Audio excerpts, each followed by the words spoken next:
What the hell? Hold on a second.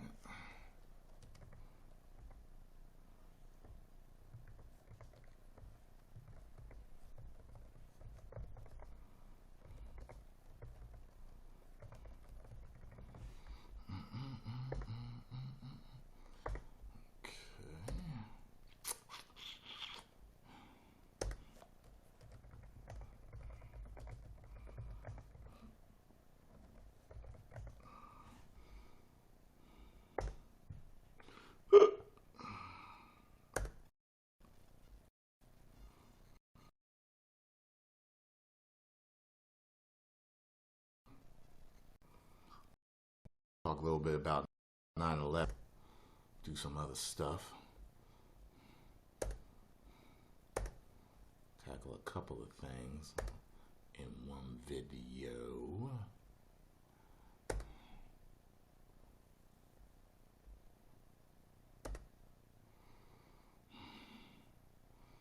What is happening?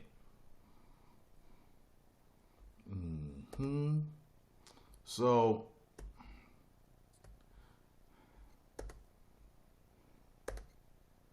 have most of you on here heard my 9/11 story? Because I lived through it. You know what I mean? Some of y'all might be too young. Maybe some of y'all didn't know.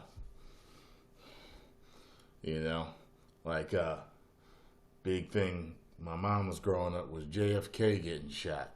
People remember where they were, what they were doing, and stuff like that.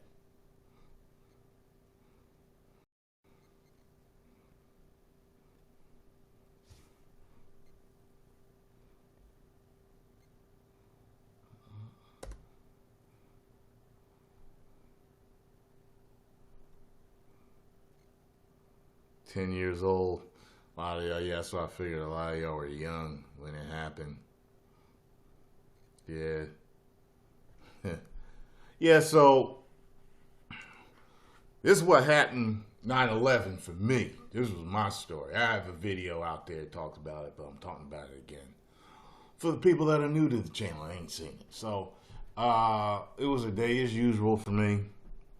Well, Turner started out as a day as usual for me.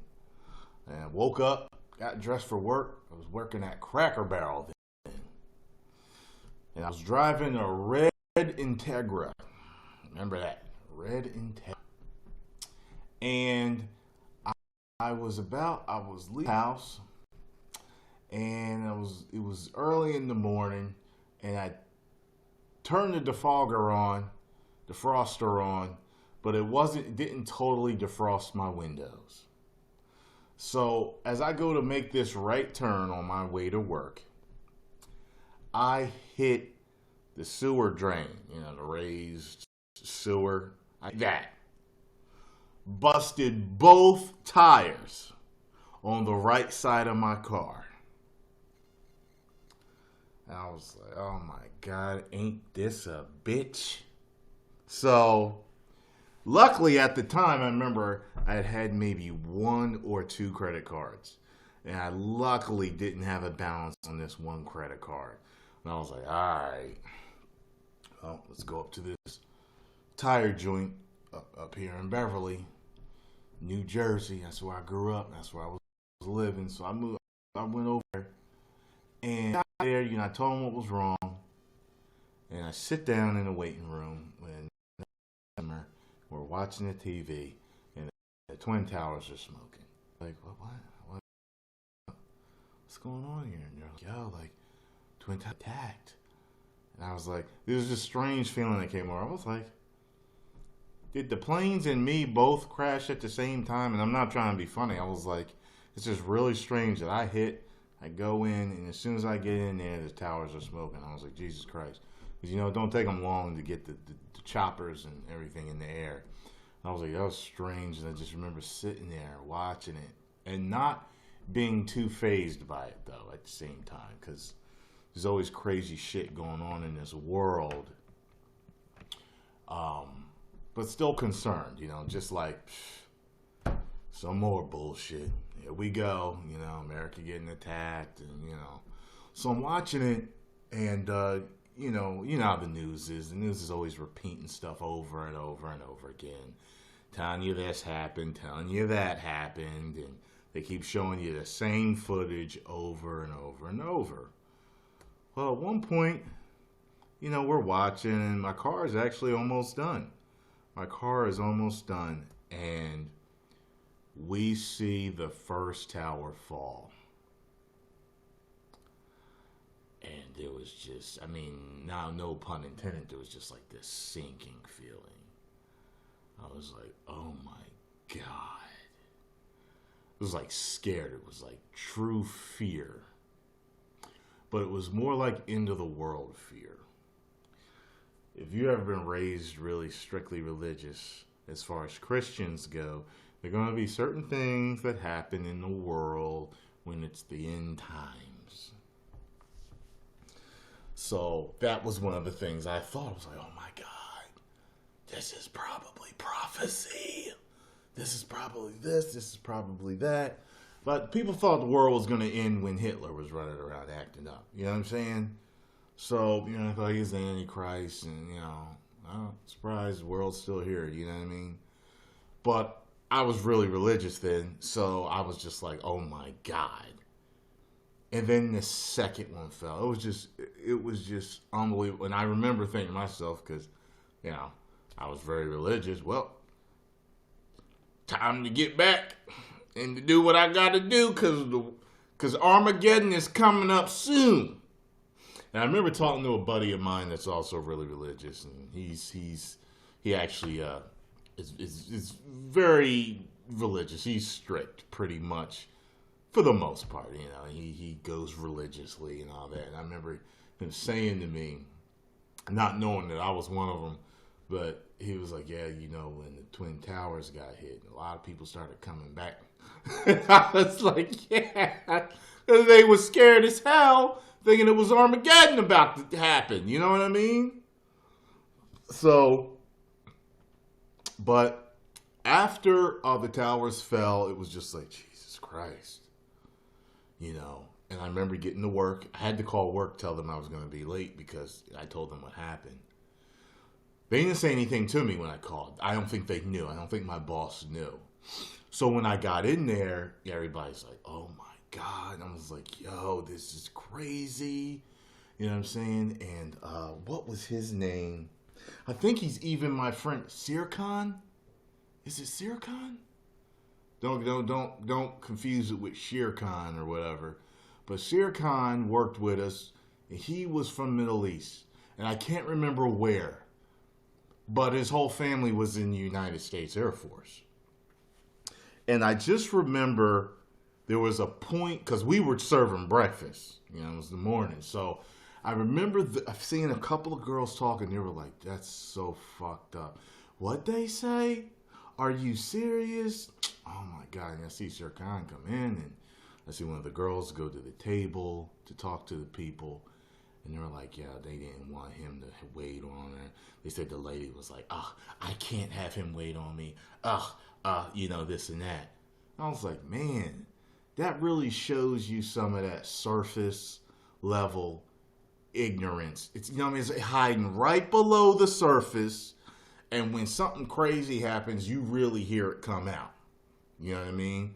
You really hear it come out when certain crazy things start happening. Like, like I remember when Trump was running and he was saying and doing certain things, then you start to see surface, right below the surface level shit, people peeking their eyes up like crocodiles and showing their racism.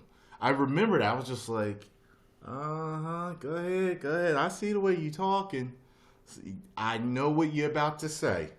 Go ahead and say it. And then eventually they start saying certain jargon and rhetoric. I'm not saying everybody was racist that voted for Trump. I'm not calling Trump racist. What I'm saying is there were certain things that he talked about that brought the racists out. That's what I'm trying to say. Not everybody was racist. But that's what I mean. It was something like that. Something big and wild and, Donald Trump, talking this and that. You see people start talking, it's like, how far does that rhetoric go, buddy? You know, and but just like with 9/11, boom, then all of a sudden, anyone that looked remotely from the quote unquote Middle East was a terrorist, and this and that, and you're a Muslim, and you're against the United States. I'm just like, in this day and age, the internet and everything we got, people are still Neanderthals with certain things. Drives me nuts that people are still lowbrow with so many things. You know what I mean? And that's dangerous. It's really fucking dangerous way of thinking. You know what I mean? So, and, you know, after that, you know, everybody's driving around with flags and United and America and let's go get them and all that shit. And then the conspiracy theories came out. And I didn't find out about that shit, though, until years later. Like, because all the conspiracy stories, I didn't find, you know, false flag and all that other stuff. But that's talk for a different type of video. That's what she said, Cyber Dragon. That's what she said. Yeah. Yeah. One thing I didn't, interestingly enough, I don't think I know anybody that had family that was in the Twin Towers when they fell. Although I do know somebody that knows somebody that had family. You get what I'm saying? But I don't know anybody, you know, personally. Like, I don't remember anyone saying that or telling me anything. You know, that was something you would remember if one of your friends said, yeah, my uncle was in there when it went down. You know, that's something you would have, you know, you would have heard about. But, man, that was on the news for so long. All day, all night. All day, all night that was on the news, man. It's crazy. Crazy.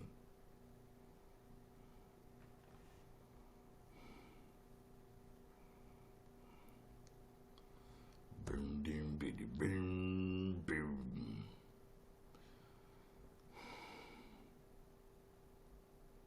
My boy had posted today, he said, shouldn't today be like a national holiday? Like, why haven't they made this, you know, a holiday yet? I gotta say, I don't know, my friend. You figure they would have by now. Something with it.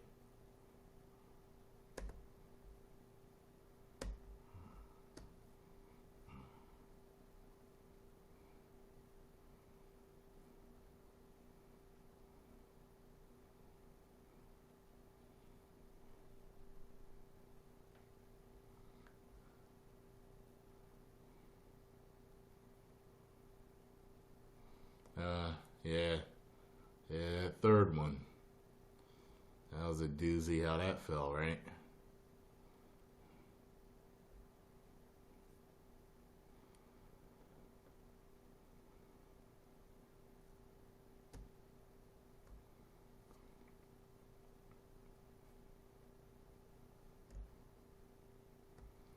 You need to be asleep, Akasan.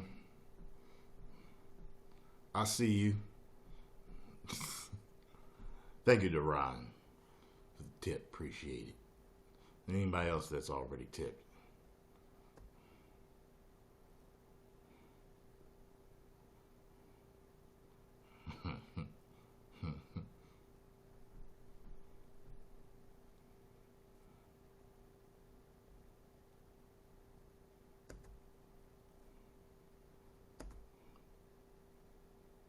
Yeah.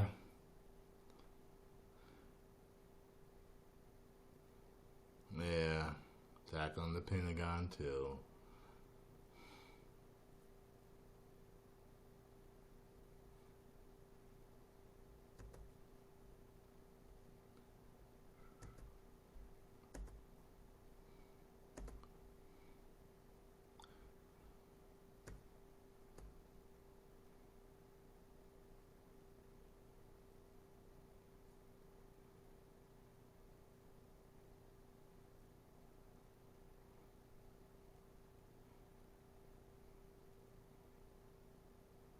All right, so let me answer a question or two here in my inbox. What do we got here? What do we got here? What question we got? See a whole lot of requests and questions here. Do we got?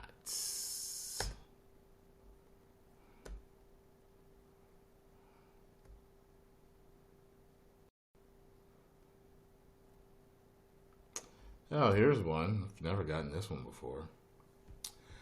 How do you repair your reputation after a huge skeleton from your past is brought out of the closet? Thank you for your time. If possible, can you please not mention my name on here, even though it's just my YouTube name? Sure, Rick. Yo, identity is safe with Magnus. Rick, I would never say your name, brother, ever. Because, I'm just that type of guy, I honor what my subs wish. I honor my subs' wishes. So, well, first of all, I don't have any giant skeletons in any of my closets. And I've never had a giant skeleton thrown out of a closet. When you don't keep skeletons, the first way to not have that done is don't keep any huge skeletons. Okay? First of all, okay? Second, it's never as bad as you think. The reason why I say that is because when I look at celebrities and I look at the BS that they go through with tabloids, and then they got to sue tabloids for lying and shit and all that stuff. You see the same stuff on YouTube in a smaller, format. But my point is, no one really gives a fuck. You know what I'm saying? Like, R. Kelly peed on that girl all them years ago, and people still buying his music. You know what I'm saying? Like, people still play him. People still like him. There might be a pee joke from here, from time to time. But no one really gives a fuck. You know what I'm saying? So, I mean, no one gives a damn. At first, it might be fresh, and people might be you're going to have to endure these jokes for a few months, bro, about pee. You do know that, right? But you also do know, you put out an album from a year from now, you're going to be all right. Yeah, I know. Like, people are just like that. You know what I mean? Because here's the thing. Everybody's got their secrets. Everybody's got their skeletons. And, nobody's perfect. That's why I don't care that much when I see stuff about celebrities doing this and that. And I might have my opinion about it. You know what I'm saying? I might, see a celebrity do something else, like, that's fucked up, and I might not support them no more or watch their movies anymore or whatever it is that they do. But at the end of the day, I'm like, okay, whatever, and I go about my business. You know what I mean? Sometimes you'll hear, I don't know, oh, this celebrity cheated on his wife. And you like, man, you ain't have to do it. Like, motherfucker, you just robbed a store last week. And you shaming this dude for cheating on his wife. You know what I'm saying? Like, there's so many people that act like they're fucking angels when something happens in a celebrity's life, politician, someone that's in the public eye. You don't even know whether it's the truth or a lie. And y'all jump on a bandwagon and do all this dumb shit. Like the people I feel for are the ones where it's like, something crazy. Like, remember when that girl was going to frame Chris Brown for raping her or something? Remember that?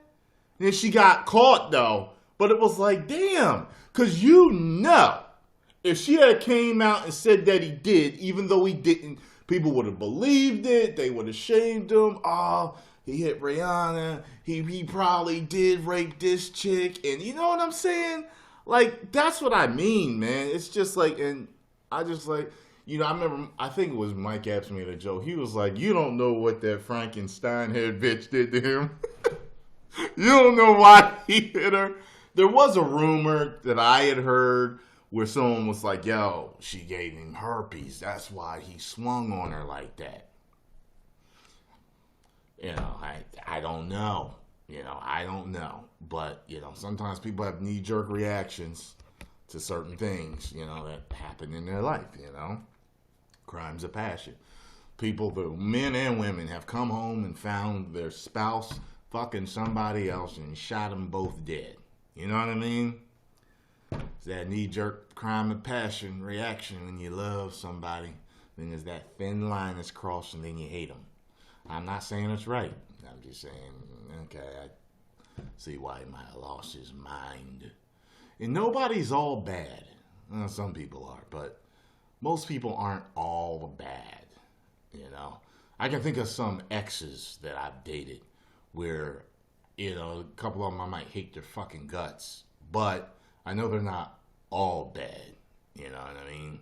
Like just like, even when I look at certain people, like, okay, there was this girl was saying, and her dad racist as fuck, but at the same time takes care of his family, cares about his daughter and his wife, and, you know, hard-working guy, and, you know, all that type of stuff. It's like all this good stuff, but he racist as hell. He's got black people, and this and that, and this and that, the third, and everything else.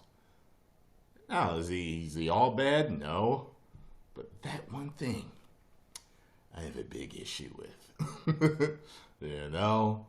So some bad things with people outweigh other things, you know? Like, especially if I don't really know you. Like, for example, what if someone wanted me to work with a celebrity that was racist? Like, literally like a month before I'm supposed to work with them, or they're asking me to work for them. This dude came out and said this or did that. I'm like, no. You know what I'm saying? And you might be a humanitarian of the year. You might have gave millions to the homeless. You might have built shelters for dogs and cats and all other types of animals. But, you know, you talking, you know, talking out the side of your face. Real extreme racist jargon. Sorry. I know you're not all bad, but I can't fuck with you no more. You know what I'm saying? You got to pick and choose. But at the end of the day, I really don't give that much of a fuck. You know what I'm saying? Yeah, I pick and choose what I decide to deal with, but I don't let what other people are doing in their lives really rile me up and control me and get me to, you know, because there's been a few things that have happened over the past few months in celebrity news and in YouTube news, and I ain't said nothing about it, if you notice, because I just don't. I'm just like, whatever. I'll make my decision in here on what I feel about, you know, these people. And, you know, this one dude I really respected a lot did something. And I was just, I couldn't believe it. And it's not who you think it is, because it's already something fresh today people were asking me about. That's not him. And when I heard about it, I was just like, I can't fucking believe this. It really bothered me, man. And I was just like, man, oh well. Can't deal with you no more, brother. Sorry. You let me know just how you feel about me and my people. So there's no way we could ever be cool. And at the end of the day, you're not all bad. But that one thing, I'm sorry. And then I forget it. I leave it. Threw it to the wayside. You know what I'm saying? Didn't make it. I could have definitely made a video. As a matter of fact, I did make a video, but I didn't upload it. I made a video, but I didn't upload it. Because if you remember, I was just like, yeah, you know what? I'm tired of the negativity on YouTube and people getting sucked into it. And I almost got sucked into it. And I did have a lesson to teach with the rant that I went on and the speech that I gave in that video. But I was just like, you know what? Everything I'm saying, everybody already knows. They already know. You know what I mean? Like, this stuff happens over and over again where people get caught doing this or saying this or hurting somebody or whatever it is, and it gets put out there in the news or in the media, and then it's like, there's a rush, a clamor for everybody to, talk about that, and then back to business as usual. But I was just like, nah, don't feed the negativity monster out there that is, I was just saying, no, it's not worth it. Not for me. Not for me. Some channels that they live for negativity. That's not me. Want to be the polar opposite of that. Yeah, I mean, folks. Yeah, I mean. Yeah, I mean, son.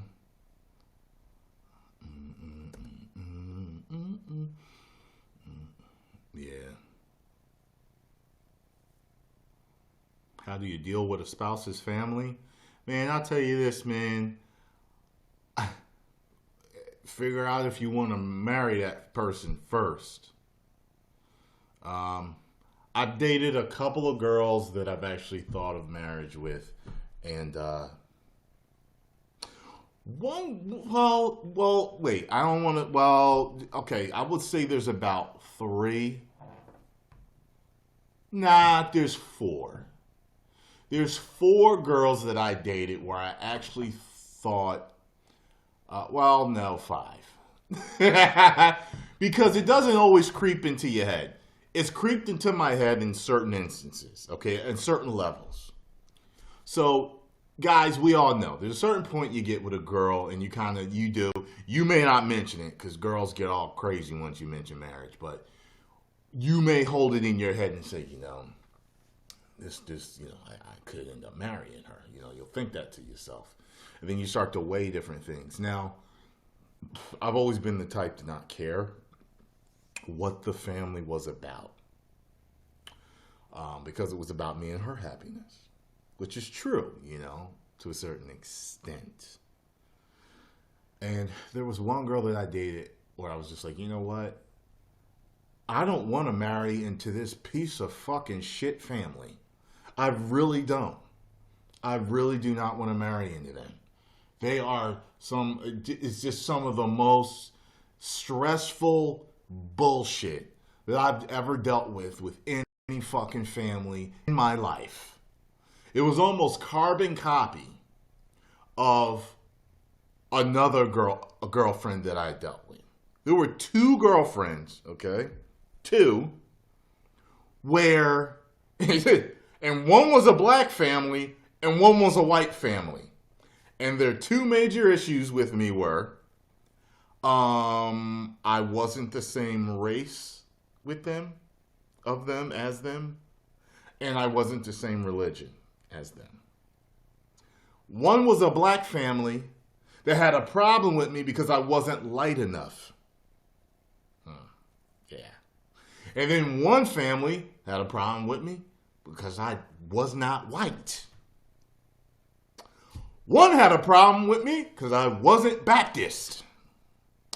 And one had a problem with me that I was not Pentecostal. And, oh God, these are almost mirrors of each other. Jesus Christ. One had a overbearing, controlling mother that ran the fucking family that I couldn't fucking stand. She ain't like me, and I ain't like her. Funny how she want me to save her daughter later on, though. Too late to realize that I'm a good man. Too fucking late. The other one, same fucking thing. Overbearing, controlling mom that I can't fucking stand. Get what I'm saying? I was like weird that I got myself into 2 situations like that. Because the way I met these people was different. The way I met these girls was different, you know. But till this day, I gotta say the one girl, the first one that I dealt with, much better person here than the other one. Much better person. Much better person. Absolutely good angel of a person. She really is. She really is one of the most genuine, good human beings that I've ever dated in my life. I really mean that when I say that. And she probably doesn't watch me, so she probably doesn't know I'm telling this story. But dealing with the family, man, you got to make that. Sorry, I went into that whole rant, brother. But you got to make a choice, okay? Whether you want to deal with that family or not. You know, there are women out there that will say, fuck y'all. I'm done dealing with y'all. You treat my boyfriends like this. If you don't approve or whatever. Look, I can deal with a girl like that because it's like, okay, this is Bonnie and Clyde. It's me and you. We can roll with it and live our own lives. We don't have to be part of your family. I can deal with that. I really can. Family is important to me, okay? But if y'all are nuts and y'all just smiling in my face for no fucking reason, no, I don't need to deal with that. You know, like, I love my family. Like, whenever me and my family get together, if I were to put together me and my cousins on film, y'all would lose it. Like, one day, I probably will. One day, when I can get them all together, and it's mainly, you're going to have at least me, my cousin James, Tion, and Troy. Okay? We're all the jokesters. And Tion and Troy is the originals. They are the originals. At least if you got us 4, that shit, you're going to be splitting your sides laughing. I'm telling you, whenever we get together, it is fun. And then we got some uncles that's crazy and funny. And, you know, we got a couple other cousins. If we get all them there, y'all going to split your sides laughing. I really love my family. I like being with them, but we all know family can be the best thing or the worst thing in your life. All at the same time. And for some people that I don't fucking know, fuck them. You know what I mean? Like, I'm the type, hey, babe, you want to move to Costa Rica? We vacationed there and it was lovely. I hear a lot of people retire there. Let's go move there. I don't mind doing that. I don't have to have, and another thing is because I grew up Jehovah's Witness, we didn't celebrate holidays that got ingrained in me. So there's been girls that did, oh, well, Christmas is so important to me because it's time for family, and Thanksgiving and all the holidays are so wonderful. I just love my family. But I don't need that. There are people that didn't grow up religious that didn't need it. But because I grew up without those holidays, it's easier to me to adjust. Like, on holidays, like Christmas, I might go to sleep Christmas Eve at like 2 a.m. because I might be out chilling and wake up at 12. I ain't missed shit because none of my family celebrated. But I can empathize. I get it. I understand why you love that time. But I can also deal with not having it because I've already dealt with not having it. And then if it's people that, like some people, my family, you've got to get along with my family. To me, it's like, fuck your family. That's how I feel about it. I really do. I'm like, if they don't like me, but you love me, I treat you right, I'm the man of your dreams. If I don't get along with them, what? You don't live for your family. You don't live for your parents. You live for you. It's a job for your parents to get you going, get you walking, feed you, clothe you, educate you, training wheels on, training wheels off, and get you going into adulthood. After that, you don't have to marry anybody that they want you to marry. You marry who makes you happy. Unless some of y'all kind of, naive. And it takes wisdom and self-knowledge. Mastering oneself is very important. If you don't understand who you are, you're in trouble. That's the reason why a lot of people get in relationships they don't need to be in, and they get mad at their family for saying the guy or girl's a piece of shit, and then they keep doing that shit over and over and over again. You know what I mean? You need to know who you are. So what I'm saying is, the person makes you happy, but they don't downgrade you. You know what I mean? You're not in an abusive relationship. You're not in some, relationship with a girl that emasculates you, that doesn't support you. There's a lot of things that men look for in women. Men look for a supportive woman. They look for a woman that's got their back, not for a woman that's domineering or emasculating. Women are looking for, a good man. And, there's just a lot of things. If you can stand back and say, if this was my friend dating this guy, would I be for it? Would I say this is a good guy? All right, then. And if your family they got a problem with him just because they have a problem with him, then fuck them. That's the way I feel about it, I've dated girls that, when I've dated interracially that, they had racist parents. And it's like, okay, well,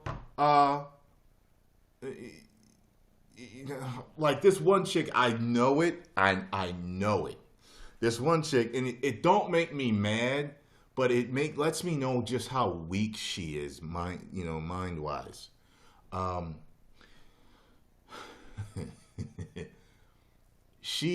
I could tell she really had a thing for black men. And I don't mean sexually, like she just really had a thing, and we were probably her favorite. Everybody's got their favorite. Some people have a weakness for Latin. Sometimes it's black. Sometimes it's white. Sometimes it's Asian. Whatever. Hers was black. And I had a particular conversation with her where I was just like, I feel as though she's going to date as many black dudes as she can and feels content, and then she's going to finally just break because they've got such a problem with it and marry a white dude. And I will tell you to this day, I have seen this chick out 1, 2, 3 times with her white husband, and she did not acknowledge me. And I was like, you ever been out? And you see somebody that and when you look at them, it's not like you see them coming, or well, you kind of do, but when you see them, there's a look on their face as if they did see you and they are ignoring you. That's what it was. And the first time I was like, I know she act like she ain't see me. Then I saw her again in the mall, and I was like, she fucking saw me. The third time it was like somewhere else, like it was kind of, we were in a restaurant, and I really know she saw me. And I was like, that's it. I said that, you know what, just to fuck her whole world up, the next time I see her in public, I am going to acknowledge her. And I'm going to say it like, so when they walk away, he says, who the fuck was that? That's what I want him to say. I'm going to get her ass in all type of trouble. All type of racial trouble. That's what I'm going to get her in. And if you watch me, you know I'm going to do it. Yep, girl, so I got your number. I'm doing it just to make myself laugh and fuck your shit up. All right, for acting funny. Okay? You don't act funny with me. Don't act funny with me, because I will get your ass. And I got your number. You are first on the list, just so you know. Probably because her husband racist. He probably racist, probably black. These fucking black guys, huh? Fuck's going on here? You seem a little, like you know him a little too well. Shit. But anyway, I would prefer to get with a girl who, whoa, damn, 10 text messages? Hold on.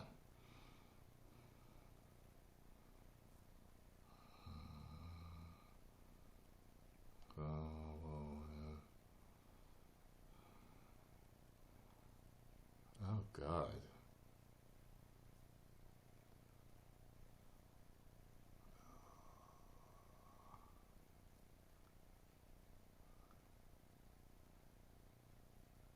Hold on a second.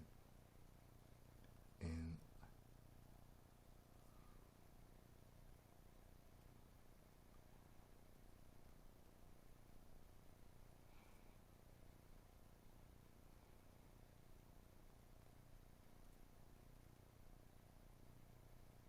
oh man. Oh man. Damn.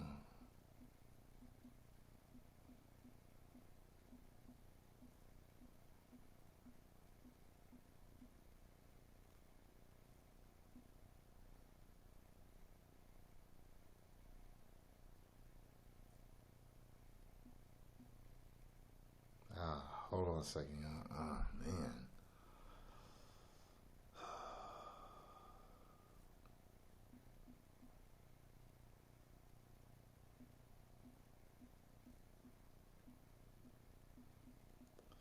Damn.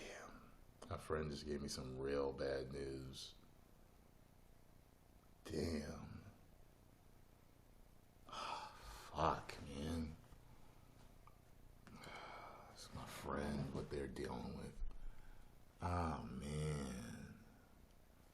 Damn. Well. Damn.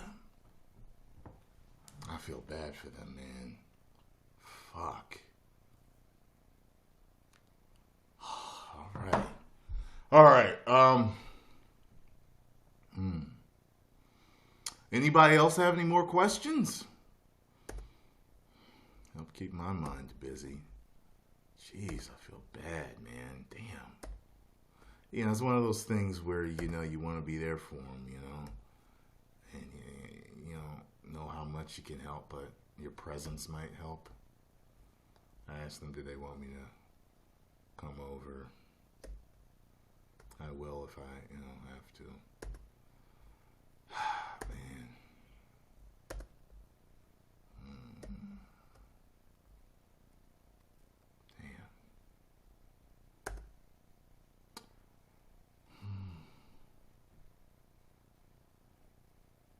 No, I have not met the Hodge twins yet. It's my favorite celebrity woman crush. I'll tell you this, if you want to say my favorite or what celebrity woman crush I probably had the longest, I was on Kim K for a long time. I was. It's since gone, but I was on her for a while. Like a while. That's the longest celebrity crush I probably ever had. Yeah. I'm trying to think, what celebrity crushes do I remember having? Like guys, so guys we'll have a celebrity crush, and like if there's a girl, she could be in the worst movie ever. We'll watch it because she's in it. You get what I'm saying? It's not even because we think the movie's going to be good. I'm going to give you a prime example of that right now. Me boy Farouk. That's right. He's got the same name as the leader of the Nation of Domination. Me and him, we worked at Cracker Barrel together. Me and him. We both had a day off and went to a matinee to see Jessica Alba in Honey.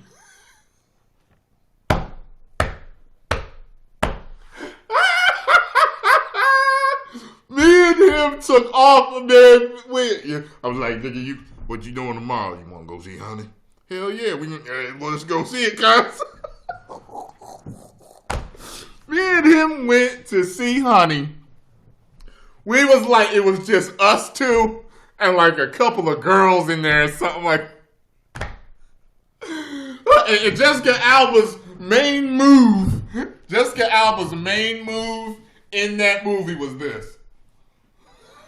That was her main move. Go watch that movie. She do that a little too much. That's her main move in that fucking movie, man. I had a big crush on Jessica Alba for a long time when I was younger. But I liked the Dark Angel version of her, the thicker version. You know, I think the media and shit got to her because she lost all her ass at one point. And then she looked pretty good in one of the in the Fantastic Four, I think. But she walked out when they was first wearing them suits. I was like, shit. But I was in love with her with Dark Angel. I was watching that piece. I didn't even like that series, really. I really didn't. But I first saw her, I was like, who's this? And I remember I started watching the series. I was like, shit. Every Thursday or Friday, whenever it was on, I was chilling. You know what I'm saying? I had a big crush on Halle Berry years ago, too. Big crush on Halle Berry. But before she got a nose job, when she was all black Halle Berry, I had a crush on her in Strictly Business. That's what it was. That's when I discovered her, with Strictly Business. Okay, it lasted for a little while after that. So I'm trying to think of ones that I said. Oh, I had a celebrity crush on Jada Pinkett too. Yes, I did. I had a poster of her that I think that I had gotten from Essence magazine. I probably ripped that page out of the magazine. This is when Jada Pinkett had the blonde finger waves. Look it up. Jada Pinkett, blonde finger waves. If you probably say Essence magazine, it'll probably come up. I had a big crush for a long time on Aaliyah. That one was pretty bad. Yeah. You know what I gotta say, fellas, though? Here's the funny thing. I've never, if you know what I mean, to any of them. Which I find interesting now. Interesting. Probably because I saw them as pipe dreams. Something that I'd never run into, wasn't attainable, that type of thing. Because, yeah, you're a Hollywood actress and I'm just this guy waiting tables. You know what I mean? Or whatever warehouse job I was working at the time. Yeah.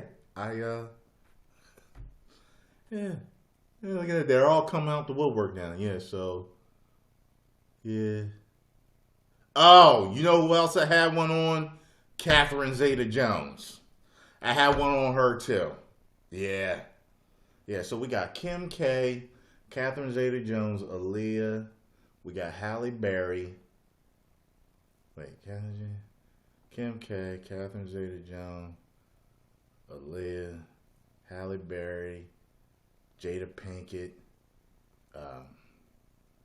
Dark Angel, Jessica Alba. Yeah. I'm trying to think of what other ones. I wonder if there's any other ones I had out there.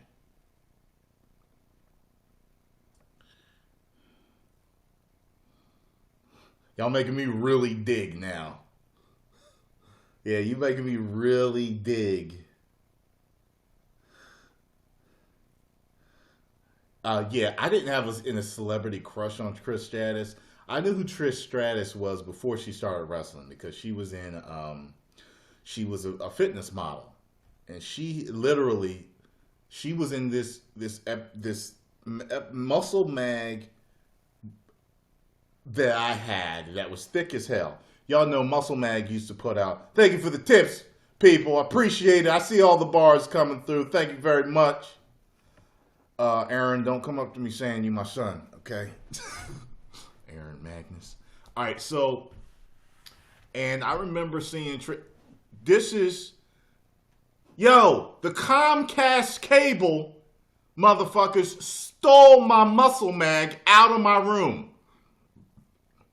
Comcast cable dudes that came to install cable in my room while I was at work. My mom had it ordered in, got the whole house, we got cable. When I got home, my muscle mag was gone. Comcast cable dudes stole it.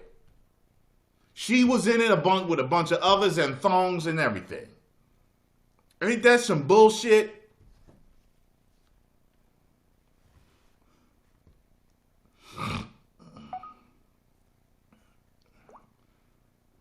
Some bullshit.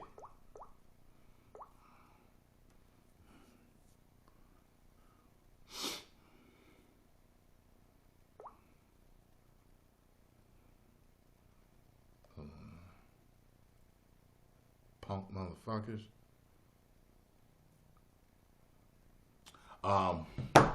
Trying to think if there's any other ones that I had. Like there's just, actresses and other celebrity chicks I can think of now that are hot and that I would definitely hit off. But I'm trying to think of something that, your celebrity crush is different than a John you find attractive or just want that's in the media. It's different. We're in my room, it was on my desk. It was on my desk.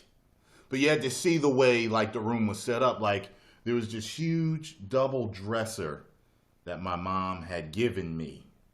And it was there, and then my desk was right here. So it's right behind me.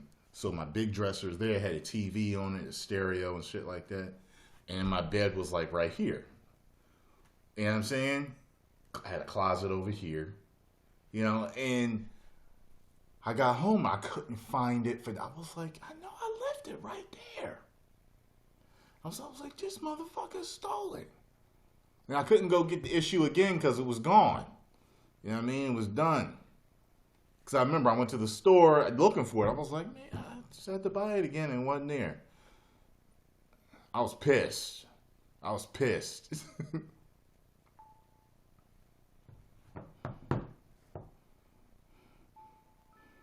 Never had a porn star crush, though. You know what I mean? Like, every guy's got his, like, favorite few girls or whatever, but I never, like, wasn't like, because at the same time, they might help you get through tough or tense times, but at the same time, I see them still for what they are. You know what I mean? So it's like, well, I ain't bringing you home to my mama. And I don't want to have sex with a girl that's fucked hundreds or thousands of guys. So, yeah. But, yeah. The closest thing to a porn star crush that I had was Lisa Ann. If you wanna say that, yeah, she's probably the closest.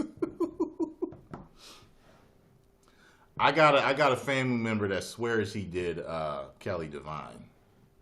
Mm-hmm. It's kind of funny that I also had a thing. I had a thing for I think her Instagram actually says I'm not just a porn star. I don't follow her anymore, but Rose Divine. Rose with 2 E's, Divine. And I ended up dating Fulvia, which looked like her. And y'all, I tell you, and I don't have these pictures anymore, but there were pictures that I saw on Rose's Instagram where I snapshotted them and put them literally next to pictures that Fulvia had taken. And they literally look almost identical. Like, I'm not joking. Like, that's how much Fulvia looked like her. It was scary. And I told her enough to the point, and I showed her these pictures. I was like, look how much y'all look alike. This is fucking crazy. And one day, I think she had actually gone to Rose's page and was like, she had said something like, yeah, people always saying I look like you. And somebody even chimed in and was like, shit, you look better than her. I was like, ooh. Stop starting shit, y'all. But Rose only had 1 more inch on her ass than her. That's how much they looked alike from head to toe. Booty, hips, top half, all that. That's how much Fulvia actually resembled her. I was like, y'all got to be related. They even had moles in the same place. Like, I'm not joking, y'all. They both had moles on their face and around the same place and on their stomachs. I was like, y'all related. Because, like, Rose was like, I think I remember her saying she was like Greek and French. And Fulvia is supposed to be full-blooded Italian. Oh, come on now. Greek blood and Italian blood. Come on now. You know how fucking close that is. You know what I'm saying? I was like, they was probably related. Y'all probably related.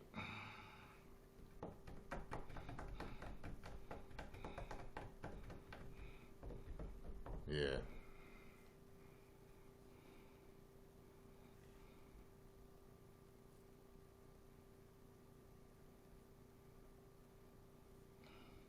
Boom, doom. Boom, doom.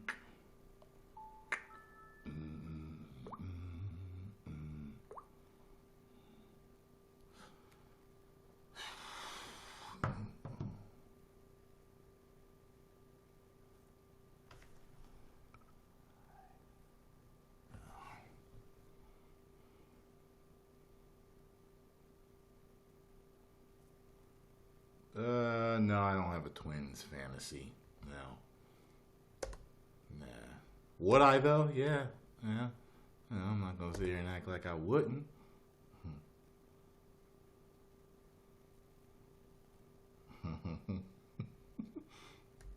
Some dude must have just looked up Rose Divine.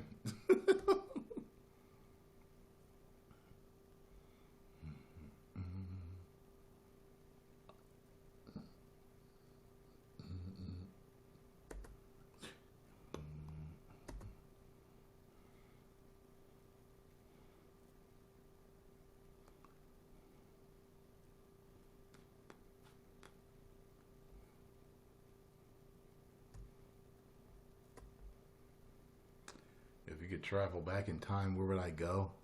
High school. I would redo high school. I would go back to talk to myself in high school. That's what I would go back to do. I don't need to go back to dinosaurs or nothing like that. I have no interest in that.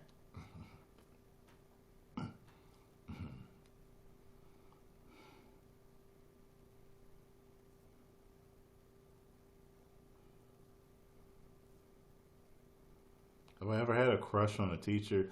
No, but I remember there being a couple of teachers when I was in, that were kind of hot, but when I mean that kind of, like, wasn't like, yo, she's bad as hell. It wasn't like, but there was just one. I didn't have a thing for her, even though I thought she was attractive. She drove the black dudes crazy in high school. Absolutely crazy. And her name was Miss Scott. They loved her so fucking much. And every time they talked about it was nothing but hitting it. Like they wanted, I remember this one dude talking about it in the locker room. And he was just like, oh my God, I can see it right now, dog. Oh my God, Miss Scott. You should have seen he was like humping the locker, but he was like standing on this bench. Like you had to see how he was doing it. He was just like, oh my God, I could just see this shit. Like he wanted her so fucking bad, man. And she substituted all the time. That's what it was. So she would substitute different classes. And at that time, look, I didn't lose my virginity until my early 20s. So, I was still, I was a religious kid. I wasn't doing nothing. I hadn't kissed a girl. I hadn't done nothing. So all these kids was already fucking. They were already having sex and doing anything under the sun. Plus being sexually charged young men. You know what I'm saying? Like they just...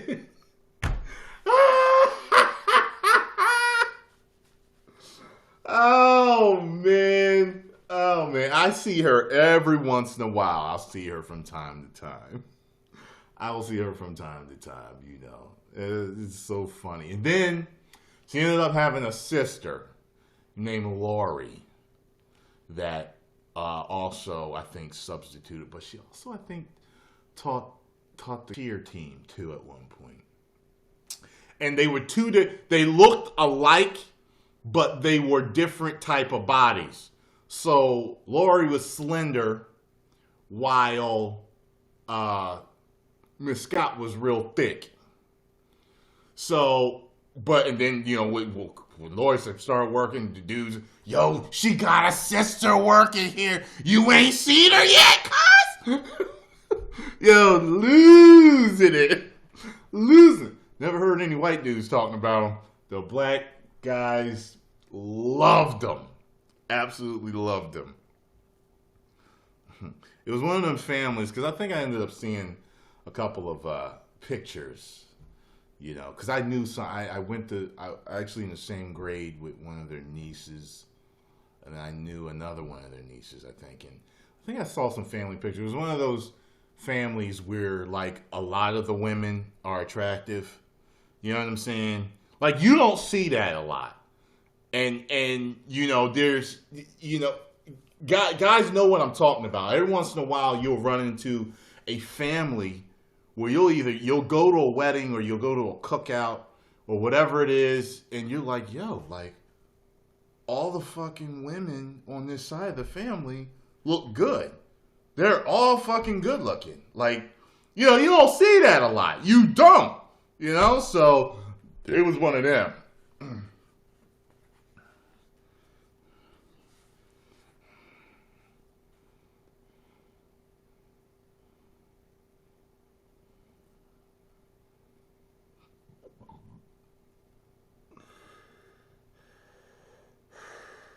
I teach myself a whole lot of stuff back in high school. It's not even about exactly being more serious academically. It's just doing things differently that would expedite a lot of things in my life. I'm like, come here, I want to talk to you. Come here. Yeah, that's because I'm you. That's why I look like you. Come here. Teach you something. I want to tell you some stuff, bro. I know you don't believe it. That Back to the Future shit is real. Okay, I'm here. I'm here, Marty. I'm here. Look, he probably started laughing. Yeah, we both can do an impression. I know. You're good at impressions, right? Yes, I know this, man. Okay, so listen. Okay, and I tell himself all the secrets I need to know to destroy shit early, to conquer early in life. You know, but things happen for a reason. You know, people all develop the way they do, and you know, sometimes I always say, like, people be asking me why I ain't married yet, and I be like, look, I'm getting started later on in life. You know, some people, you know, it's how it happens. You know, men usually like to settle down after they've done certain things. I haven't done enough yet and done these certain things, you know. Now, if I meet a chick that I really want to be with, yeah, that's fine. And she's supportive and she understands my life and my work ethic and all that, that's great. I have no problem being in a relationship right now. But I always tell people, I'm like, I'm probably going to end up like Michael Douglas, marrying a young-ass Catherine Zeta-Jones, having my children. But all that would have been done a little earlier.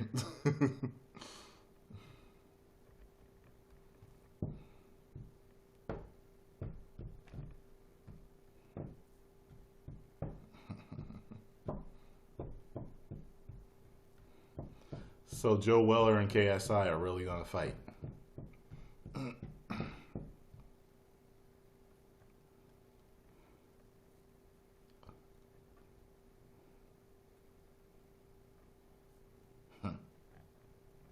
That's wild.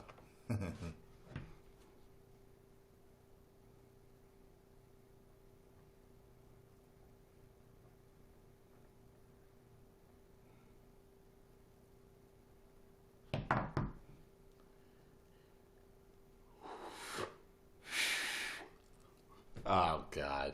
This dude said, my crew is big and it keeps getting bigger. That's because Jesus Christ is my nigga. So check this out. The other day I was at the movies.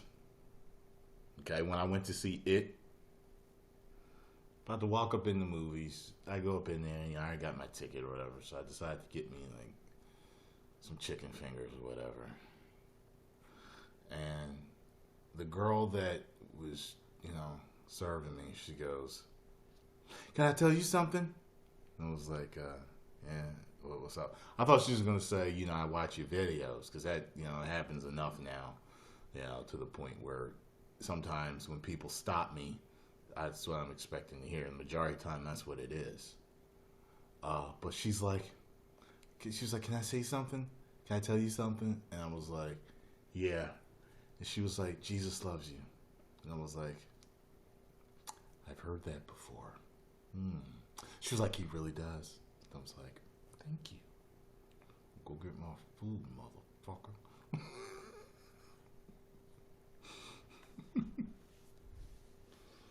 Oh, God. Yeah, Daredevil's my favorite Marvel television show.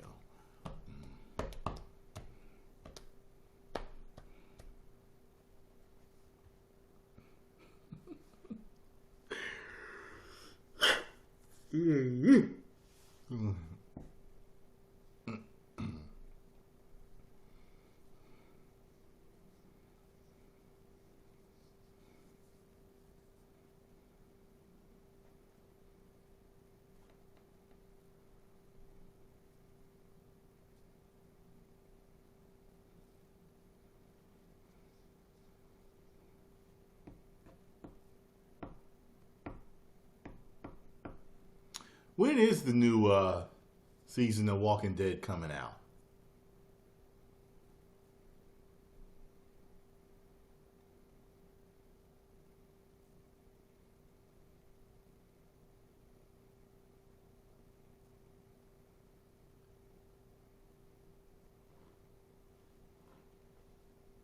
This month? Alright. I gotta figure something out because I don't have TV. I only just got internet. And I really don't feel like getting TV because I don't watch much TV. You know what I mean? So I kind of want to, figure something out. Like, it's got to be streamed somewhere. You know what I mean?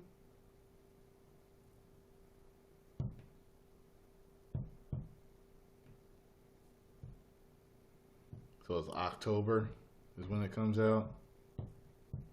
I gotta figure something out. Just gotta be people that are streaming it or companies that stream it.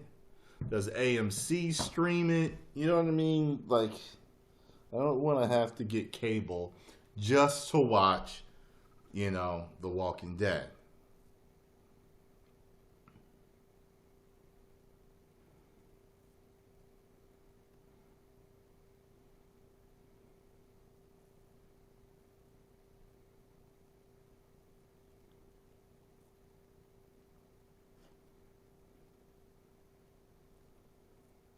What do you think, Neil?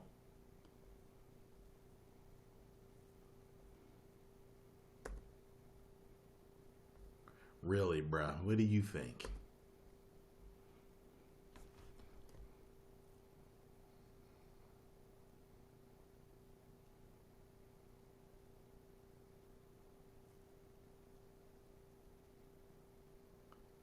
Hold on a second.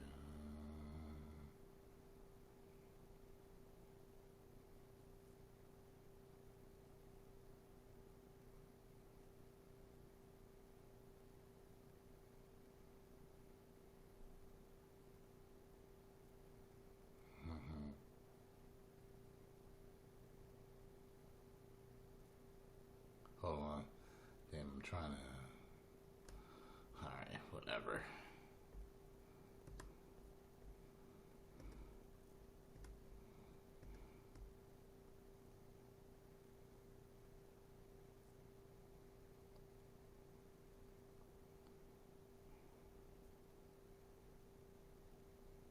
That one's better. Hold on.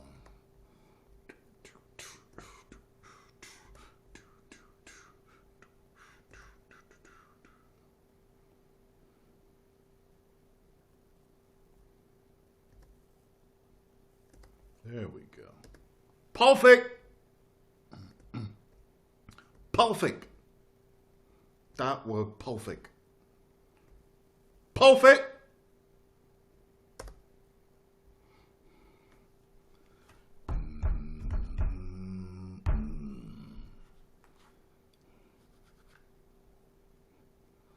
I don't know what a PS View is. And if it's handheld, I don't want it. I play my video games in the house.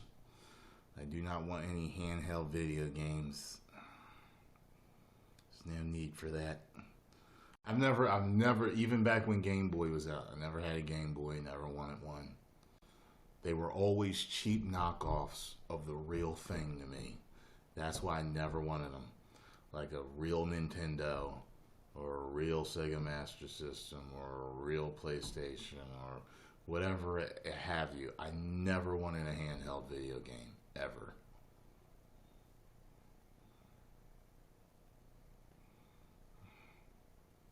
I was live streaming cable, PS View. All right, I should have that connected to my PS4, right?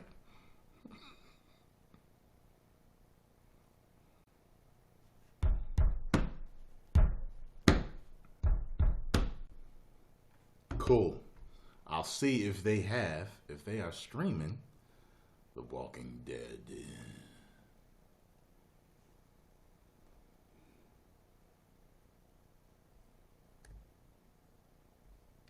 Where's Coral? Where's Coral? Coral. Coral. Coral. Coral. Coral.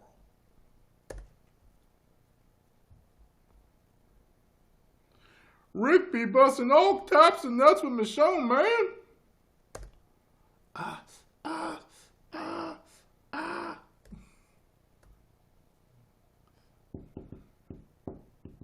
Yeah, hey, to each his own. You know what I mean? I just never wanted handheld video games. I would play them and I'd be like, I don't know if I could hook up my...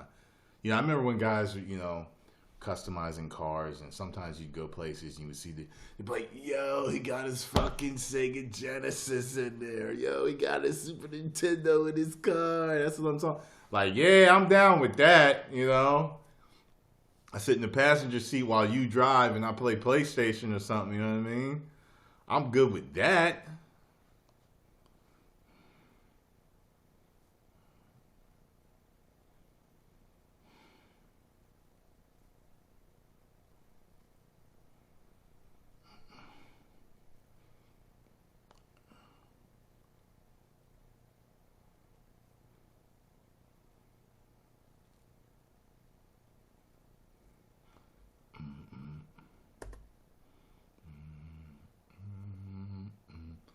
Yeah, I always hated how Game Boy wasn't in color. I hated that.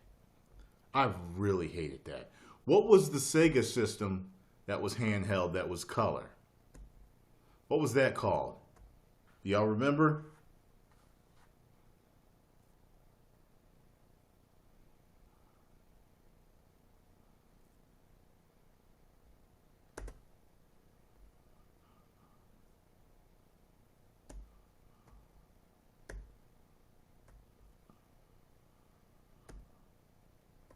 Game Gear.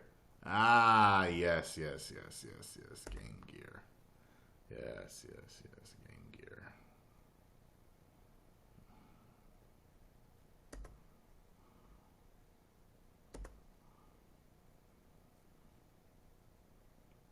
Dude says Sega Genesis. Yeah, I'm not talking about SP. Game Boy for years was just that dull, greenish, whatever crap. Although I did have a cousin who had the Game Boy, and when I would go to his house, I would play Tetris on it. Tetris came with it. But that was it. Like, I would play Tetris, because I like Tetris.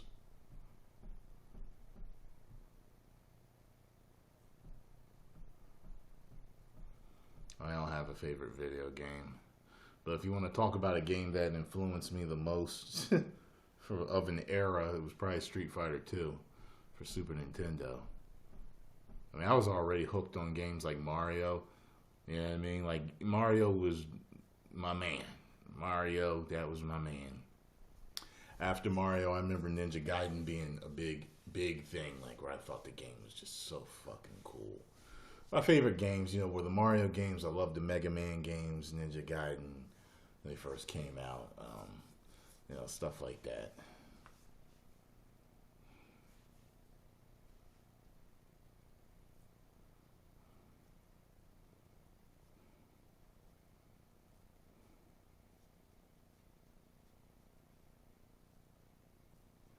I'm wondering what the version of me would be like nowadays. Like when I was so involved, so immersed in learning every combo and all that stuff. Like I'm not that guy anymore. I'm wondering how good he would be nowadays. Because that dude was somebody to be that you really not too many only elite level game players could fuck with him. That version of me. Only elite. You know what I mean?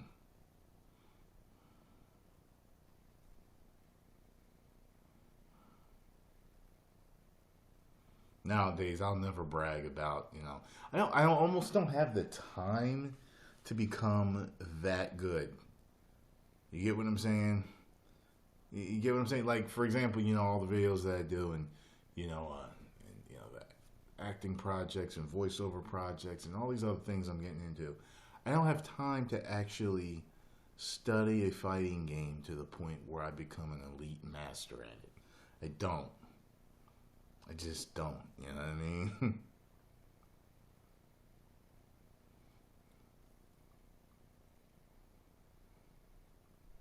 And if I did get that good, I'd be the guy going to tournaments with a control pad because I don't like the sticks.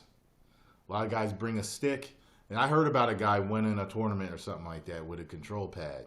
That'd have been me, either winning or being a contender. You know what I mean? With a control pad. That is what man. Let me tell you. And my favorite control pad of all time for playing fighting games, or at least Street Fighter goes, was the Sega Saturn. They had the absolute best fighting game pad of all time. They were absolute best. Absolute fucking love that control pad. The best.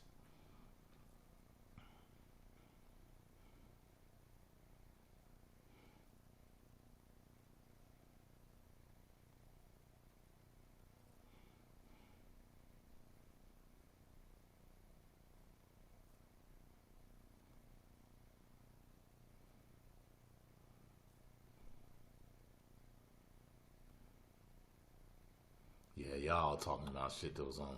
Like, I never played Nintendo 64. Like, I did at one point because my boy got it and he would ask me to play certain shit with him. I hated Nintendo 64. Hated it. Hated it.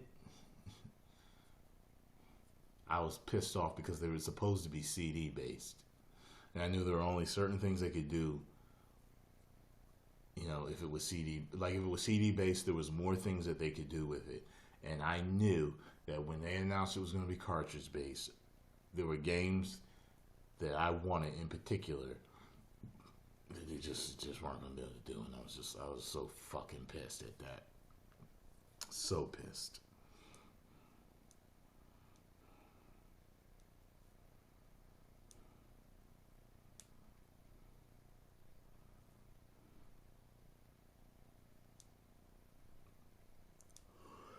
Yeah, I was a Zelda fan. Yeah. Beat the first one and then Link to the Past. Is that it? Link to the Past? Was that the second one where he was like a teenager? He was bigger in it.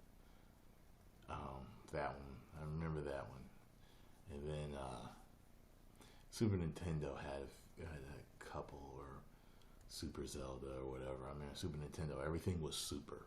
The name of every fucking new game that came out was super. I do remember that.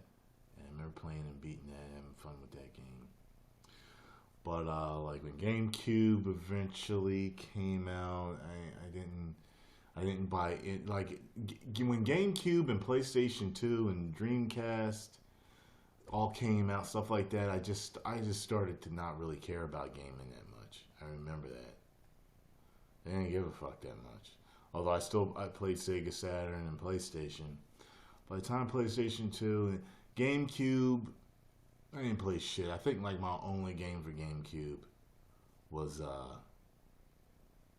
the wrestling game. I bought that. I loved that. That was it.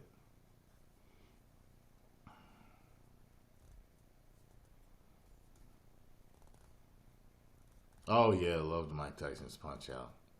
Loved it. That was a game I played all the time with my brother. Jesus Christ, we played the hell out of that game.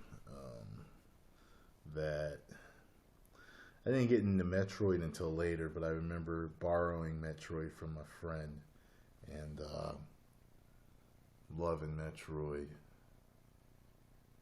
I remember it being just more involved than the rest.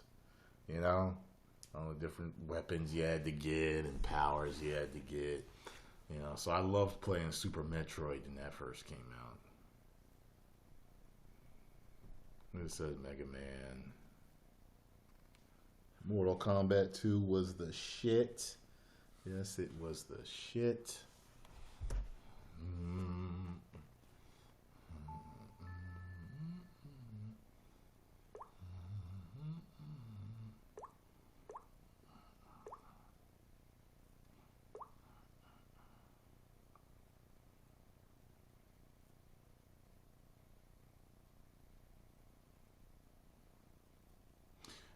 The WWE game may have been the first one for the GameCube. I loved it. I made this extremely badass character that looked pretty close to me. You know, spent a while trying to make him look like me. I remember that. I remember making a female character in the PlayStation 2's wrestling game that looked like this chick I had a crush on at my job. Don't worry, it wasn't a creepy crush. We actually ended up fooling around later. But I remember I made her look like her. I do remember that. And she looked real close to her too.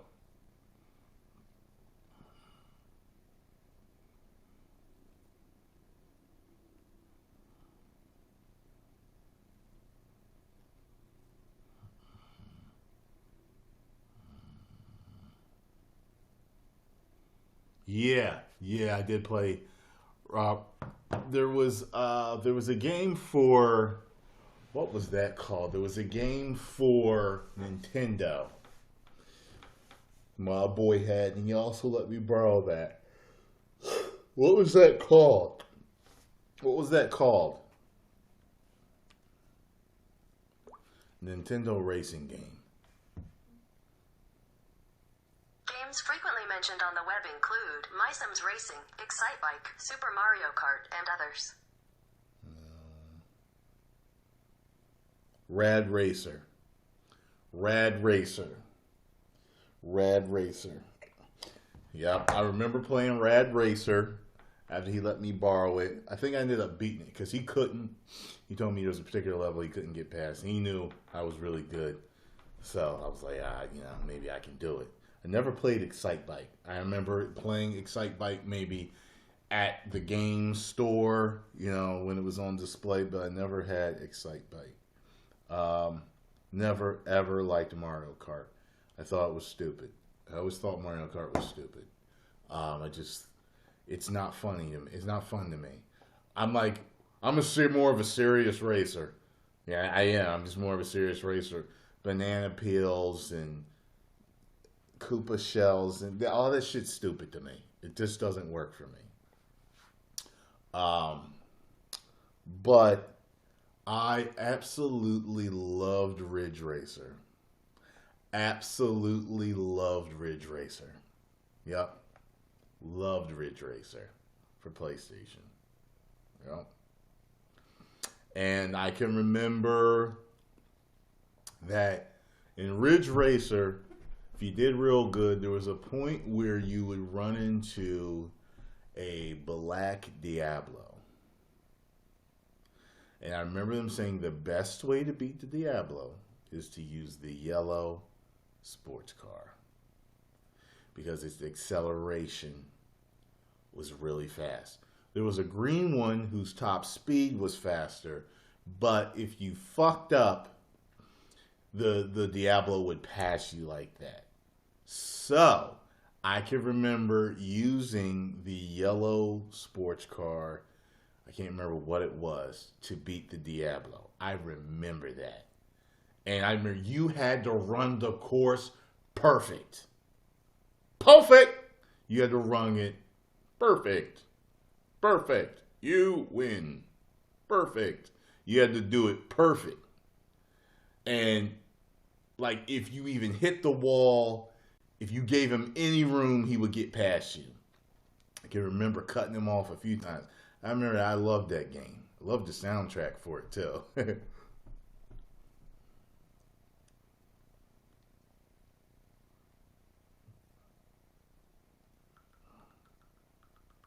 Don't like Smash Bros. At all either.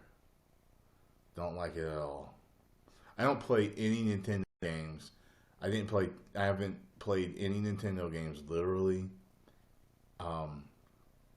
since the GameCube. None. No. And then I remember seeing, I think, a rant by Angry Joe. And I think Angry Joe was saying how they claim all the gaming you do with them. If you live stream them, they claim it. And I was just like, fuck Nintendo, man. I will never, ever buy a Nintendo game system again or stream it. Never. You know what I mean? There's honest dudes trying to make a living as gamers, and they won't allow. They're that greedy. Really? They're that fucking greedy. Come on. You know what I'm saying?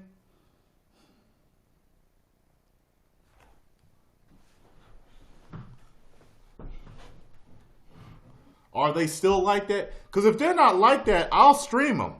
If they're not like that, I'll stream. I'll get the new Switch and I'll stream.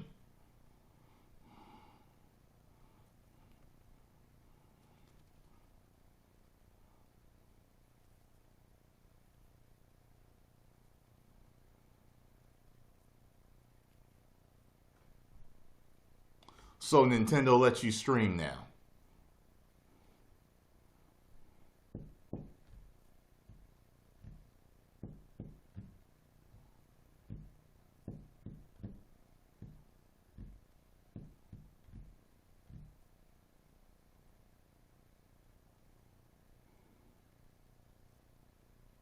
Probably ain't a yes.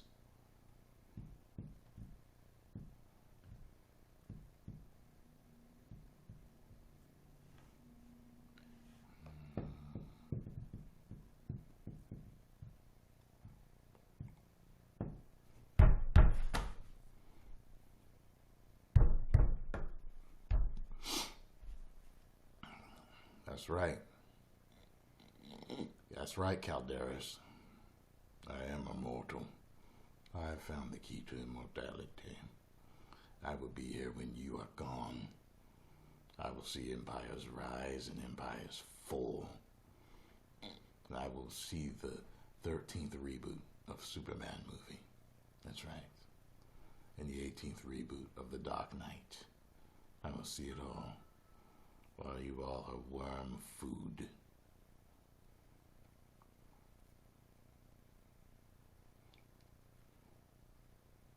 Did I buy the first Xbox? Did I buy the first Xbox? Which was the Xbox that was having problems with the Ring of Fire? Was that Ring of Red or whatever they called it, the Ring of Fire, Ring of Doom, Ring of Death?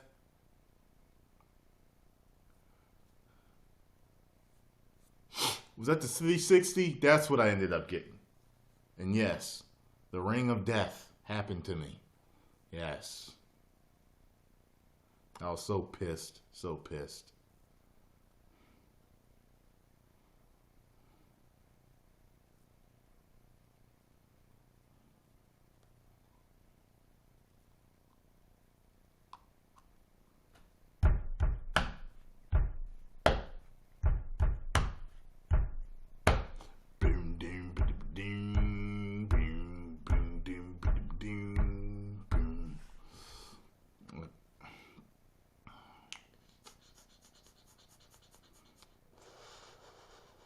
Never played Halo before in my life.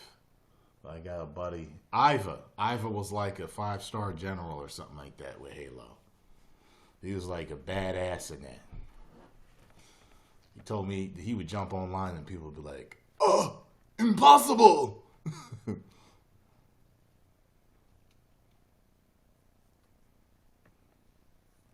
Yeah, I wasn't. You gotta remember that I stopped gaming. Think about this. I stopped gaming around the time GameCube and PlayStation 2 were out. And I remember buying a used PlayStation. That's how much I didn't give a damn. I was, because when you really are a gamer, you want to get yours. You want to get the new one, brand new. It's yours. I bought a used PlayStation 2. And then after that, I was like, to hell with PlayStation. I mean, I was like, to hell with Xbox. Didn't play that. Then PlayStation 3 came out, but I got it late. I remember getting it late in the game. I got it, and I played. I forgot how many games I bought for it. But I knew that I was really not into gaming because I would buy them, and I wouldn't play them. Like, I might play a couple of games, but I really wouldn't do nothing with them. And then 360 came out, and I got that. I got the 360, I think, because Street Fighter 4 was on it. I can't remember. I don't know why I bought. Like, I figured I would have bought, because I like PlayStation more, but for some reason I got the Xbox 360 version. It might have been maybe because the store I went to only had Xbox 360 controllers, the 6 buttons. I can't remember why, but I do remember that. And then, I just stopped. They were just collecting dust. I wasn't, And then you guys brought me out of hiding, out of hibernation. I was like, please start gaming. And then one day I decided, all right, well, let's get a PS4. Let's do it right. Let's get a Batman custom one. Let's get a cool version. Let's do the damn thing. And that was the first game I started streaming. That Arkham game. Yep. Pretty sure that was the first one because it came with it. And the rest is history. You will never see me play Grand Theft Auto. Ever. It's another game that I think is absolutely stupid.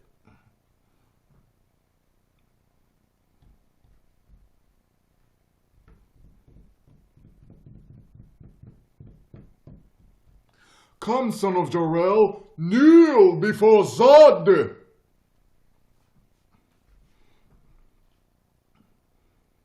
You will see me play Assassin's Creed games. I already bought some that I have to start.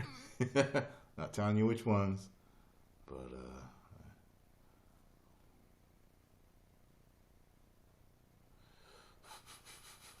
nope, never played Need for Speed, but I will be buying that new one that's coming out.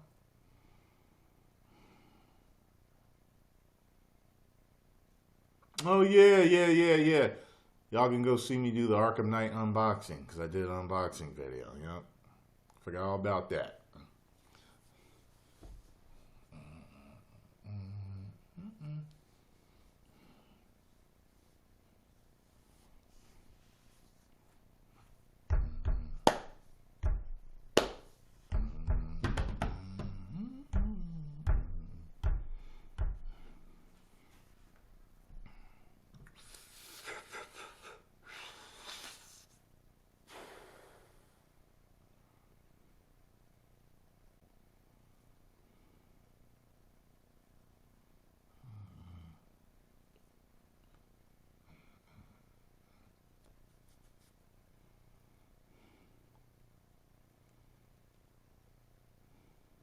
Horizon Zero Dawn. Yep, I'll be playing that. Yep, I'll be playing that. I'm glad you love my Batman voice, Alex. You're not the only one. So you love his Batman voice. Come here, Alex. I'd like to show you something. Come here. I won't hurt you. I promise. I won't hurt you.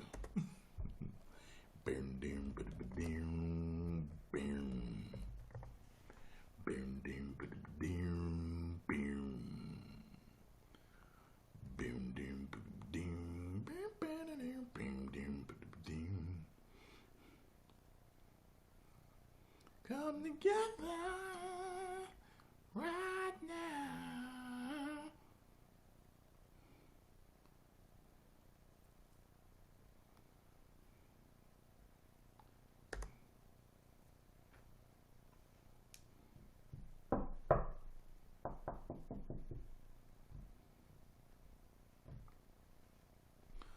I want to do the Statham voice, wanker. Evolution.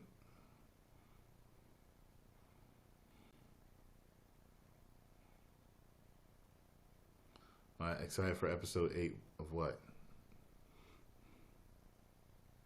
Episode 8 of what? What are you talking about, buddy?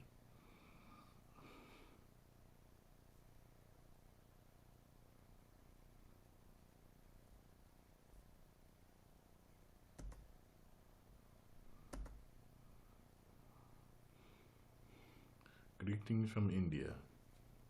Hello from America.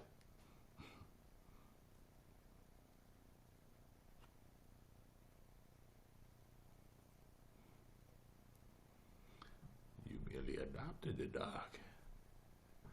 I was born in it, molded by it.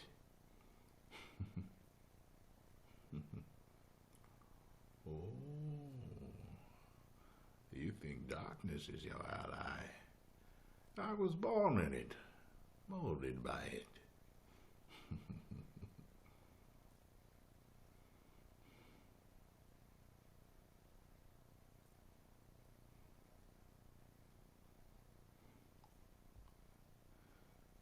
Peace has cost you your strength.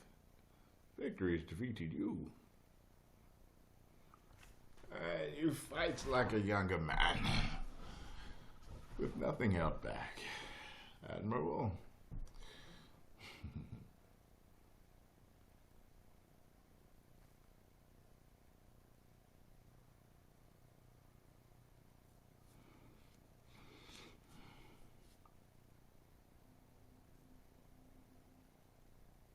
What was that he said? I forgot what he said. He said admirable, but I don't know why I lost it. That's one of my favorite lines. Admirable, but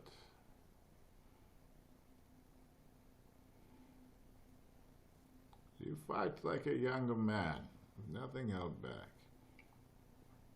Admirable, but what did he say? Admirable, but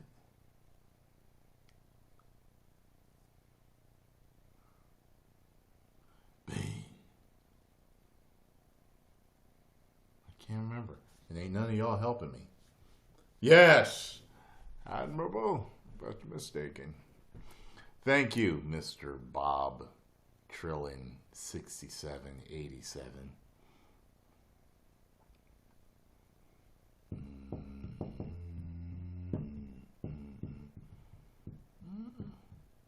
You want to know how I got these scars?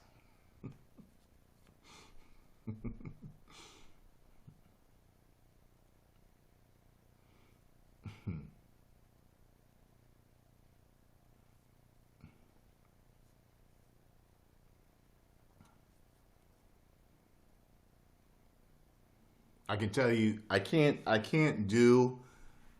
You want me to do my favorite Bruce Lee quote in his voice, but one of my favorite Bruce Lee quotes from a movie is in the dubbed version. So I'm going to do my impression of Bruce Lee in a particular movie, and I want y'all to tell me who it is, okay? But it's going to be the best impression that I can do of the guy who actually dubbed his voice. You know what I mean? See how well y'all know your Bruce Lee. And don't be punks and look up this shit. Look up any lines that I say. Be a real Bruce Lee fan and name that movie. Found out y'all was doing that with other shit. I'm like, these dudes is cheating, man. Be a real fan, goddammit. Okay. God, I haven't said this in years. All right, let me stand up for this. Stand up for this. Stand up for this, okay.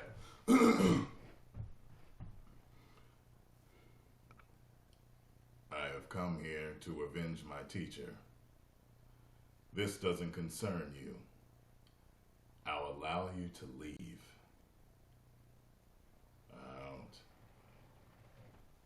Out. Out. Out! Scram! Ah!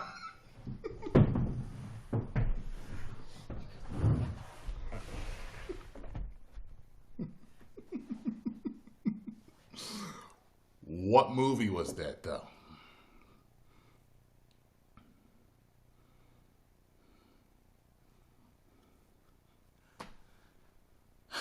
Enter the Dragon. No.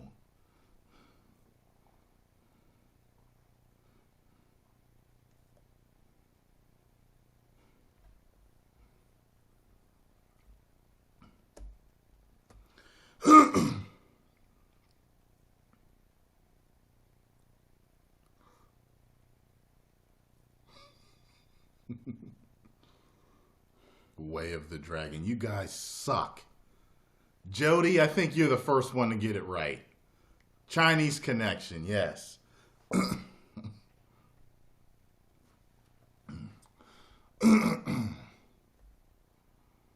right, I'm going to do another one for you.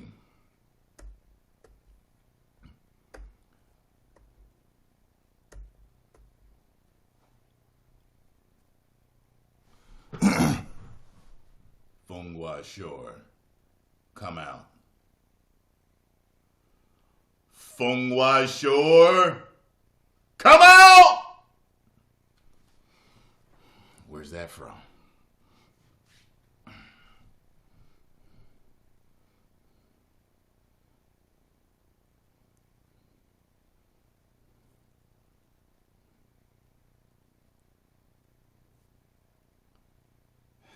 You guys suck. You guys are not Bruce Lee fans. Green Hornet.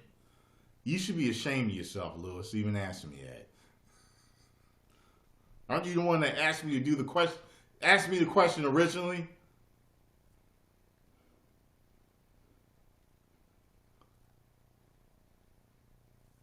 Don't none of y'all know Feng Shore. You damn shame. Damn shame.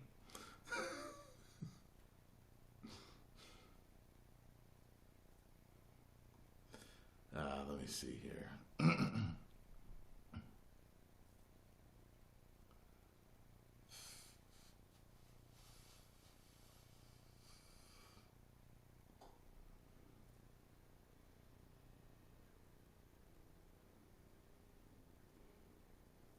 Guys are horrible.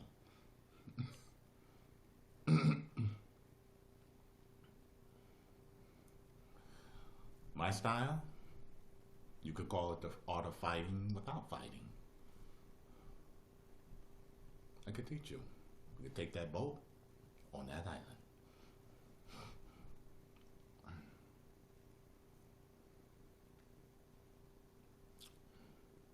I actually messed that one up.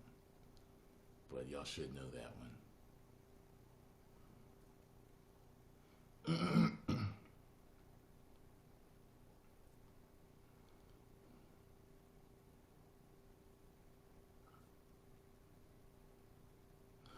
Don't concentrate on the finger, or you will miss all that heavenly glory. Come on, y'all. Come on. Don't think. Feel. It should be like a finger pointing away to the moon. Don't concentrate on the finger, or you will miss all that heavenly glory. Come on, y'all.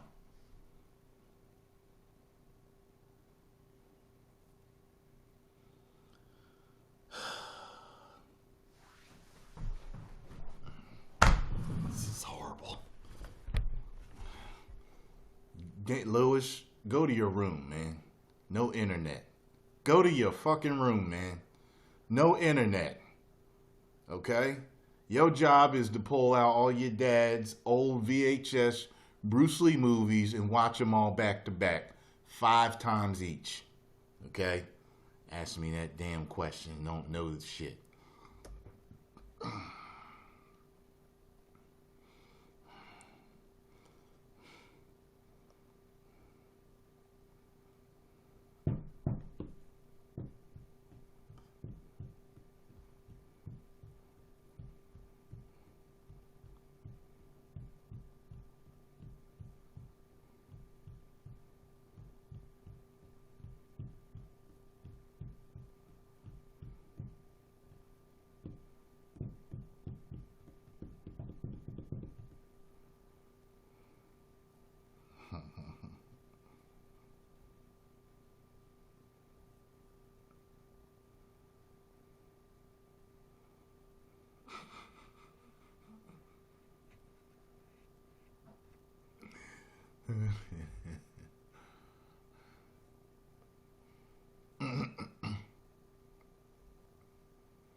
All right, what's this line from, y'all? If do right, no can defense.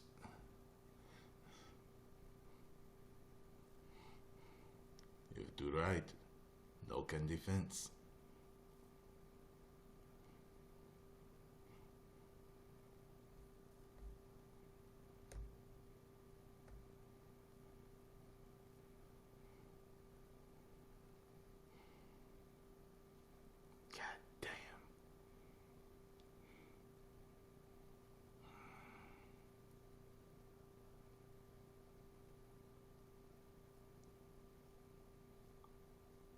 Damn shame.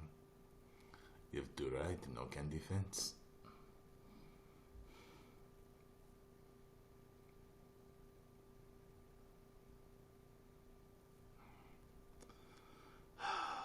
There we go. GSP 714. There we go. There we go.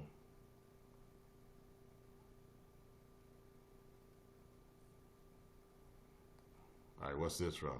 Coward! Coward! Come out!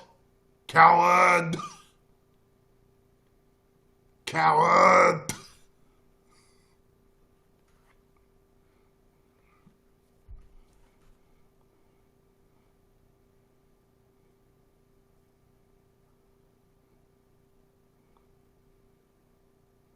Predator? What the fuck is wrong with you? Y'all all in the same room together? Damn, they all said Predator. Wow, y'all are so far off, it's horrible. I didn't say coward, coward. I didn't say anything like that. I don't believe Arnold even called anyone a coward in that movie.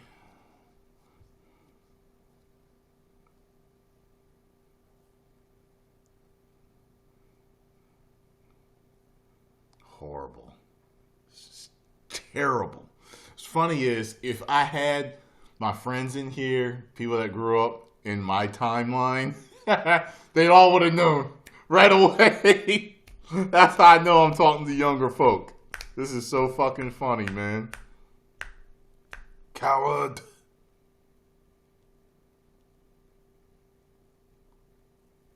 So, coward, you return.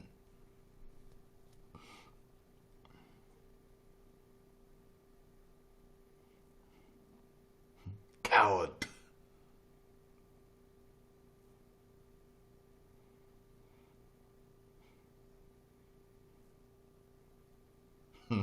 Stick around. Yeah. Stick around.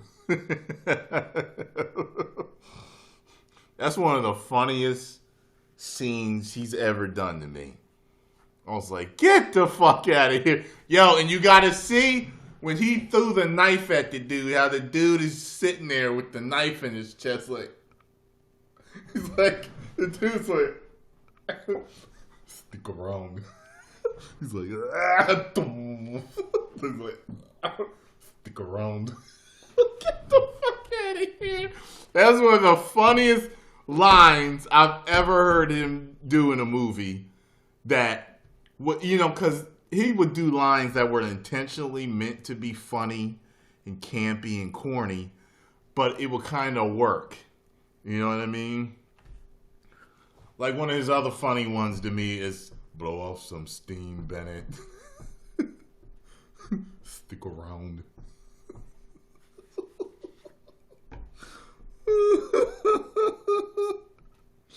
Oh, man.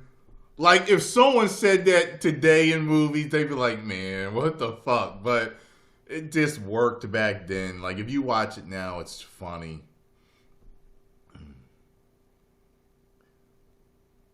He said that was improvised when he said stick around.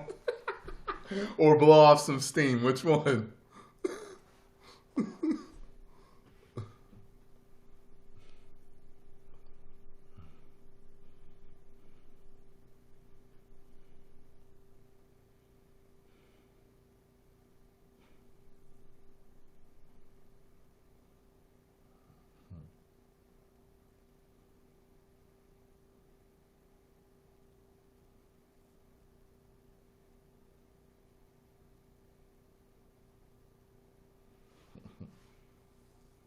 Total Recall.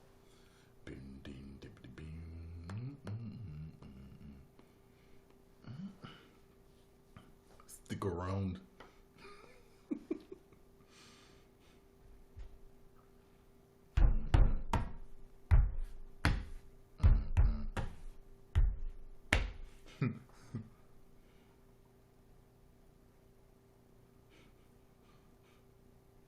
That is hilarious that they decided to keep that in there. Like, everybody probably started laughing when they shot that.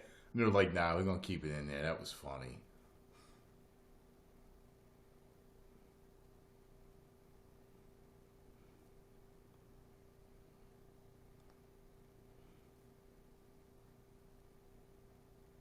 See, I've never seen The Running Man. I've never seen Conan. I've seen bits of Red Sonja. I've seen bits of Conan. You know what I mean?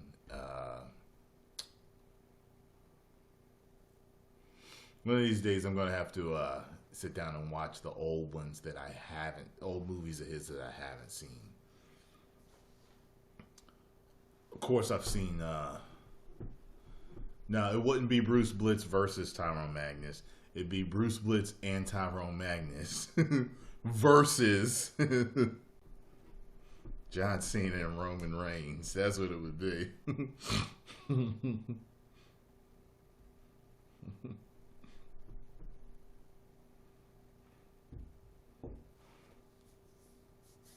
I'll be damned if John pull off that 5-knuckle shuffle on me. Shit, he gonna get hit to the nuts.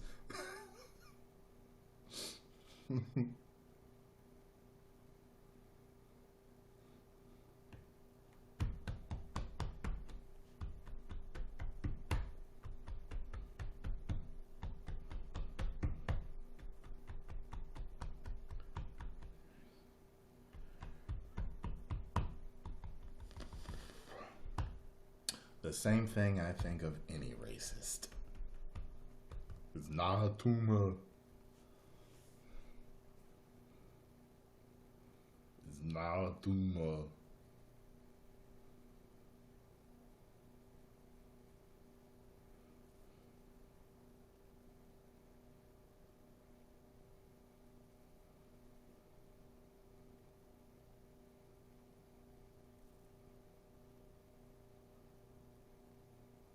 I actually liked the Last Action Hero. That was one of his movies that they considered a flop. And me and my boy rented it. I rented it, and we were watching it, and we were laughing our asses off.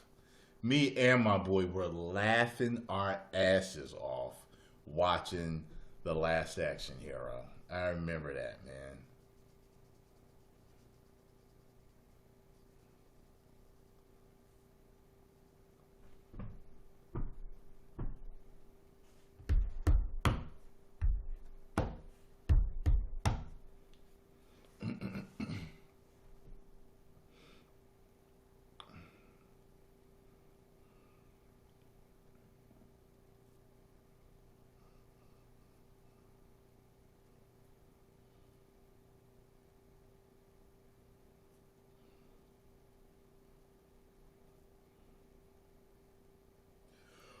Well, Stallone appears to be in better shape than Arnie, so I would go with Stallone. In their prime, I don't know. Like, I don't know if Arnold really know how to fight. I know, Rocky did train like a boxer, so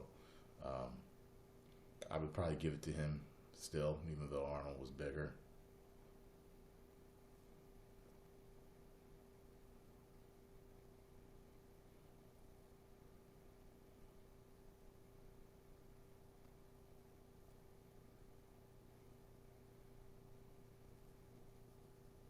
Cool. All right, Aaron. Cool.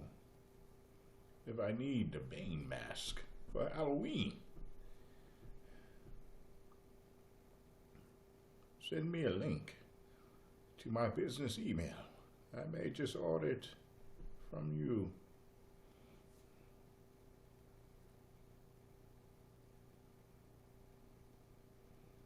Yo, I almost cried.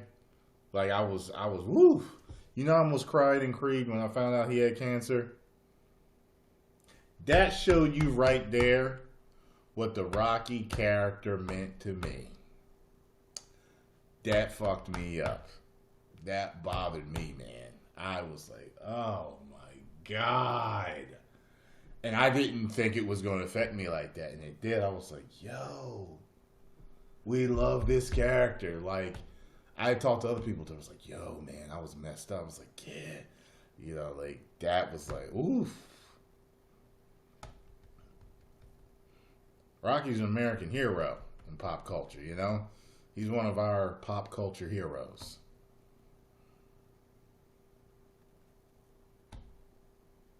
I was running. If Forrest Gump's on Netflix, I'll watch it. I'll stream it.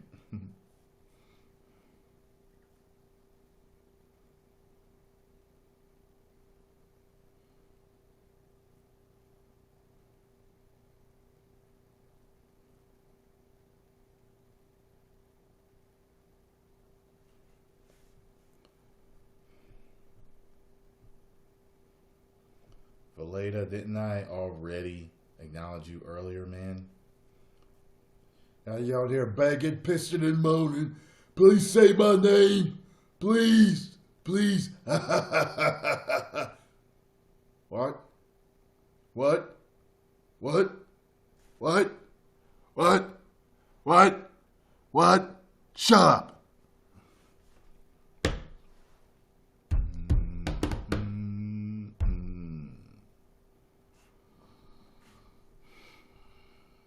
Always pick the girls out when they jump on. Hi, Darlene. How are you? How are you, Darlene?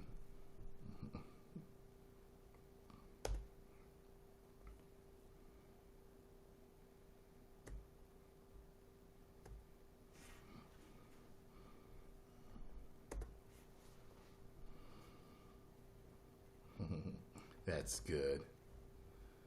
If you want to collaborate, you're going to have to email me privately and fill out a form.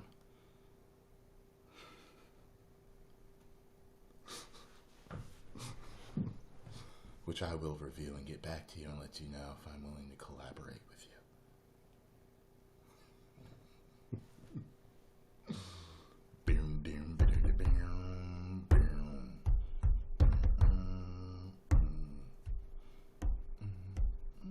I used to have a neighbor named Darlene. I lived right above her. I miss Darlene. I haven't seen Darlene in a very, very long time.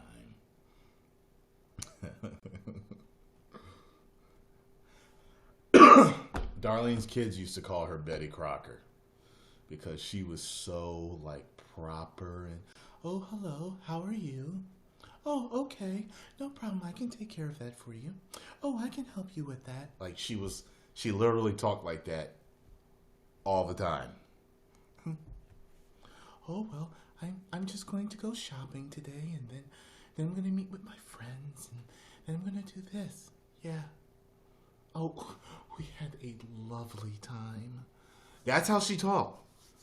Very good person. She was. She was a really good person. I used to work with her. And she put in a good word for me when I was looking for my own place with her landlord. At the time, I had bad credit. You know, my mom had died and everything, and, you know, just bills and everything. And that'll get you some bad credit fast. And, you know, she put in a good word, and he was like, listen, her word goes a very long way with me. He was like, if she recommends somebody, I know she's a good person. It was funny, too, because when I met with him and he saw my credit, he pulled it. He came out and he said, well, you weren't lying. I was like, I told you. He said, but seriously, her word goes a very long way, you know. So, you know, even her landlord, you know, he knew how good of a person she was and stuff like that. So, and I have to thank Darlene for helping me get my first apartment after my mom passing. Well, no, actually, it was the first apartment that was kind of like just me. Before it was me and my brother, but it was just me. Yeah, she was. I'm telling you, she was really nice. She wore her hair in this older hairstyle too. That was like from maybe the 80s or even maybe older. Like she was a complete, like, and I say it in a respectful way, like she was like a relic. Like, you know, she was kind of like something almost out of the 50s or something. You know, hi, Mr. and Mrs. Walsh. How are you today? Oh, I baked some cookies. Would you like some? Like, she was really out of a time capsule. She was very interesting. You know what I mean? It's almost like meeting a black dude that's like, hey, sucker, what is happening, jive turkey? What's happening, blood? You know, it's like you don't see that no more. You know what I mean? Like, she was like that. Like, you don't see it.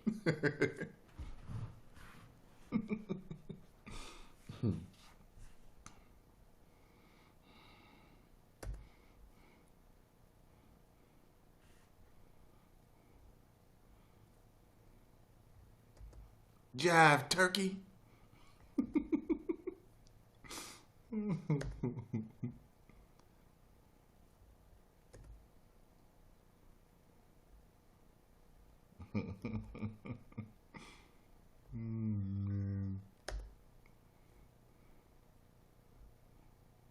He said, I'm going to go to bed because school. See ya. Exactly. Nobody says jive turkey anymore. That's right. That's what I mean. You jive turkey. That's an insult. It's not a, compliment. You jive turkey. Mm-hmm.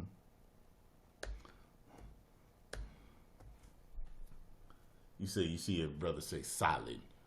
Hey, yo, man, I'll meet you there at 5. Solid. You know, like, that's an old term, too. Solid. You know, stuff like that.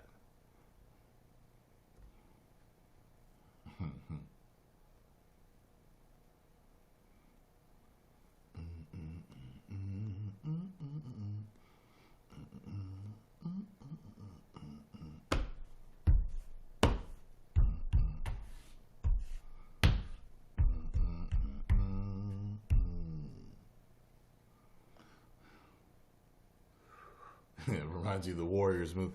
I didn't even like the Warriors movie. The best part was the bathroom fight. Warriors, come out and play. They said that he improvised that. They said, think of something, to think of something annoying, that he could say. PewDiePie. People asking me about PewDiePie. You really shouldn't even have to ask me. You know what I mean? So, that's all I gotta say about that.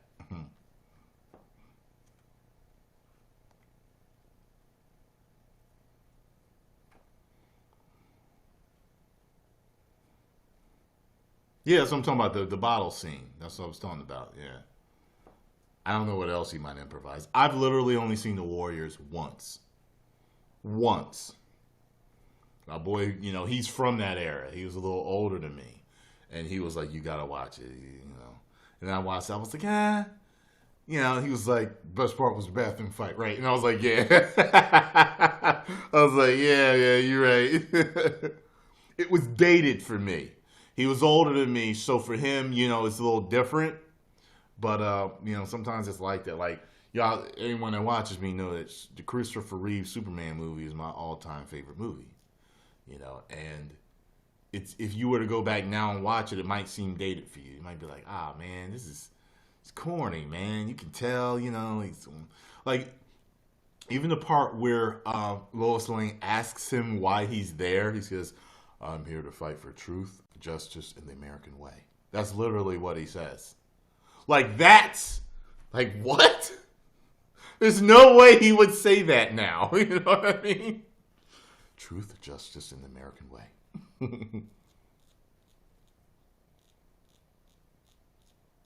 Yeah.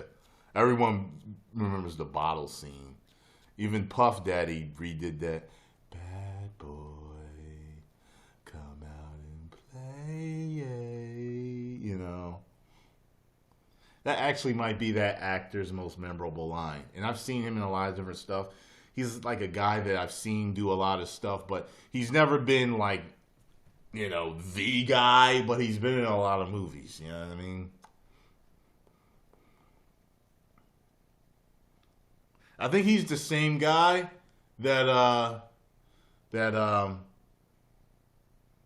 in The Crow, he's the one that had the fast car. Remember? He's like, speak to me! Speak! Speak!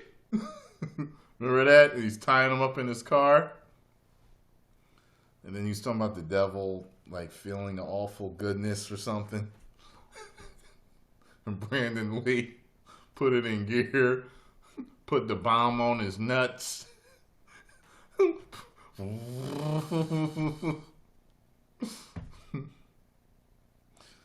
It's like, hey, I know you. We killed you. There ain't no coming back. There ain't no coming back. He was like snapping.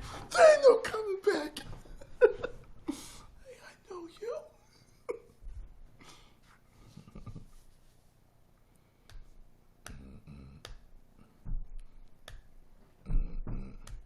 There ain't no coming back. I think that's when he flicked the lighter and threw it down in The Crow. And you hear the slow singing in the background. Girl landed on his back with his trench coat flapping in the wind.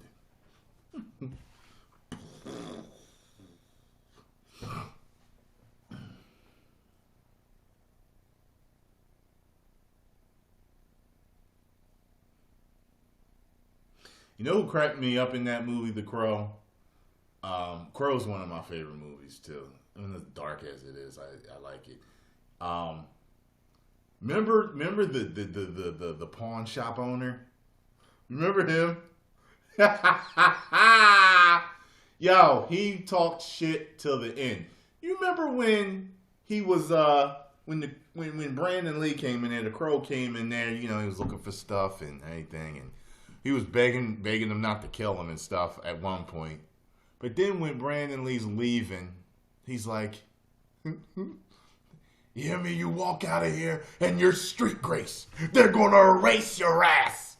It's like, is that gasoline I smell? No, man, please, no. And then he ran out and he got out of there just in time. I was like, you talking to a dude that literally just threatened your life. You thought he was going to kill you As soon as he turned his back, you start running your mouth. Really?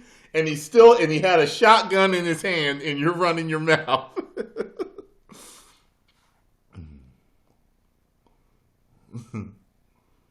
Yep. Yep, Crow, great movie. Yep. That was the shit, man. Yeah. Love that movie. It's sad and sick, but at the same time, I still like it. I like how he got everybody back, got his revenge, took everybody out.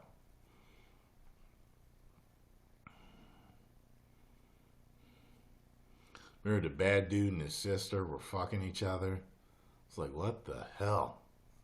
Man, the shop owner was like, ain't no sick freaks like you. Or something like that. I remember that. Bunch of freaks like you. That was so funny.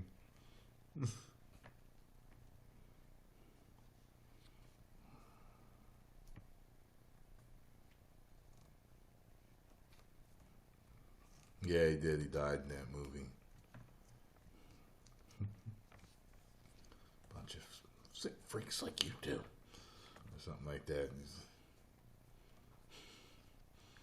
That dude's funny, man. I love how he played that role.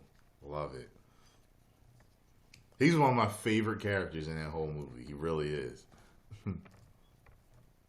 Actually, besides the Crow, he might be my favorite one. Besides Brandon Lee himself, he might be my favorite character.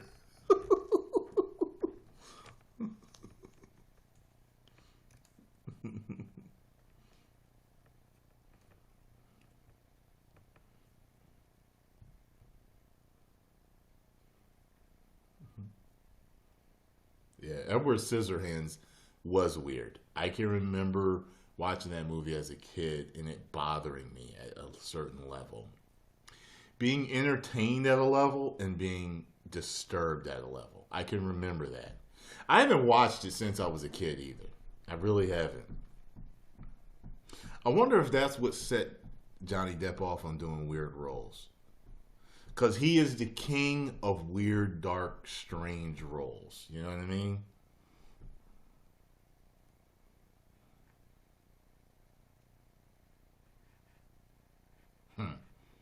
Yeah, GSP. No holds barred. No holds barred, GSP. Yep.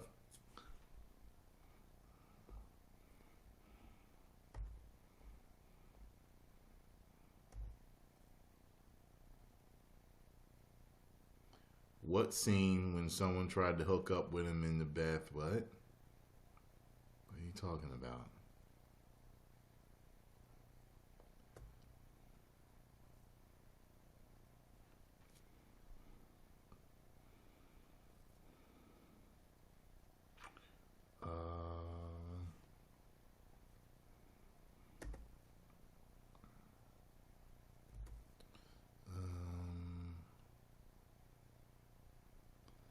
What movie are you talking about? Edward Scissorhands? See, I don't even remember. I don't even remember.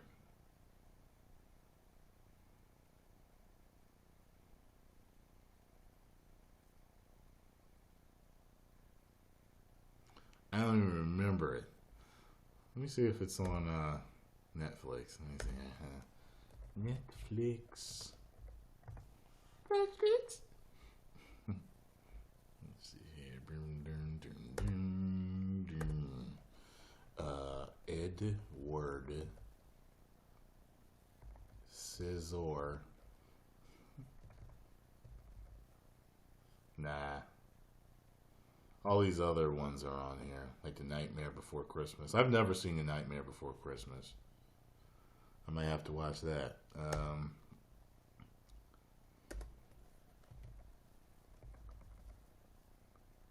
Pee-wee's Big Adventures on here? Oh, shit! I have not seen this since I was a kid. No. You know what? I had an ex-girlfriend watch it. I remember that because she had never seen it and she liked it. I remember that. Oh shit.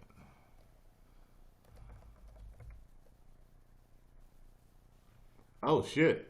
Forrest Gump is on here, y'all. Waterboy is on here. Oh shit. Oh shit. Oh shit. I'm gonna have to watch some of these movies. Oh yeah. Yep. Pee-wee's Big Adventure. I love that movie.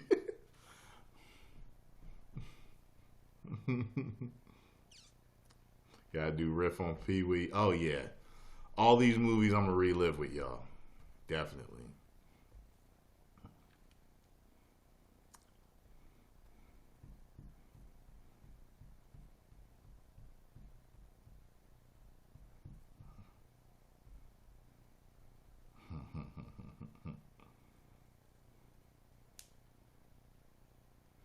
Oh, wait a minute.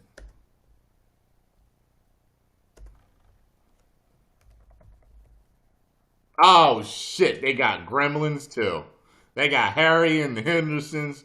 Batteries not included. They got Mortal Kombat. Oh shit. They got all these games. I mean, not games. Movies that I loved. Oh man.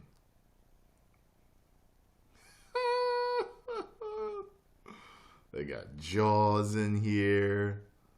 Oh shit. Wow. What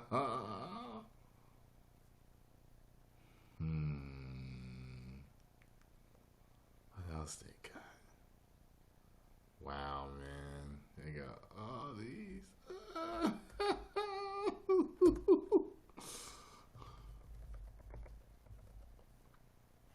Nah. They got the first Police Academy.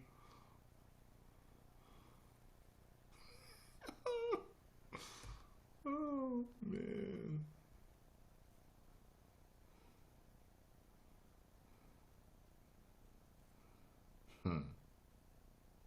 It's crazy.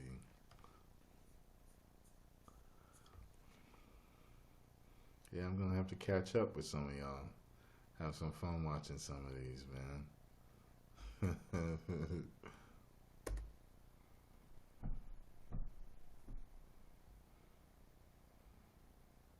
Mortal Kombat.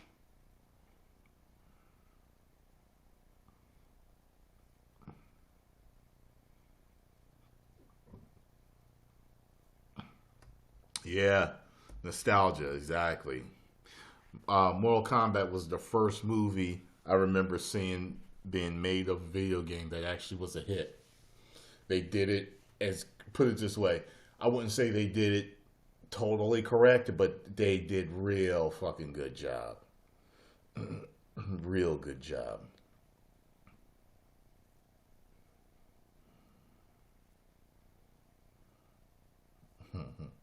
Yep. Gotta follow me on riff.tv. RIFF.tv. It's free, y'all. If you are subscribed to Netflix, it'll stream picture in picture. You can watch it with me, reaction and everything. It'll be perfect. We'll have a great old time.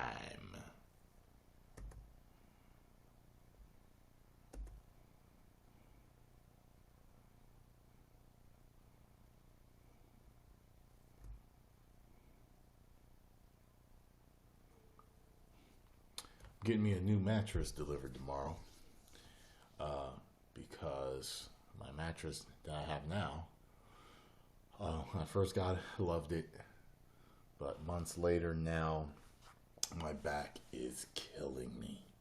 My lower back is killing me. And I looked it up online. I was like, why is my mattress making my lower back hurt? Came up, it said the mattress is probably too soft. And so I went to Mattress Firm today And I said, mattress firm, I'd like to do the exchange policy, please, sir. So they did that for me, switched it up. And it's going to be delivered sometime tomorrow. But for now, I got to sleep on the floor or on my couch or something. Yeah, I mean, the pain was bad. Like, it's beginning worse and worse over the past week to the point where I had to roll out of bed. I couldn't even sit up. Like, to sit up, I could feel my lower back is just excruciating. Yeah. I told the salesman today, I was like, yeah. And he was like, oh, man, no, you ain't supposed to have it like that. And I was like, man. So after I exchanged it, he said you have one more exchange that you can do if you want, if this one's a problem. I got the firmest one of that version that I got. So we'll see.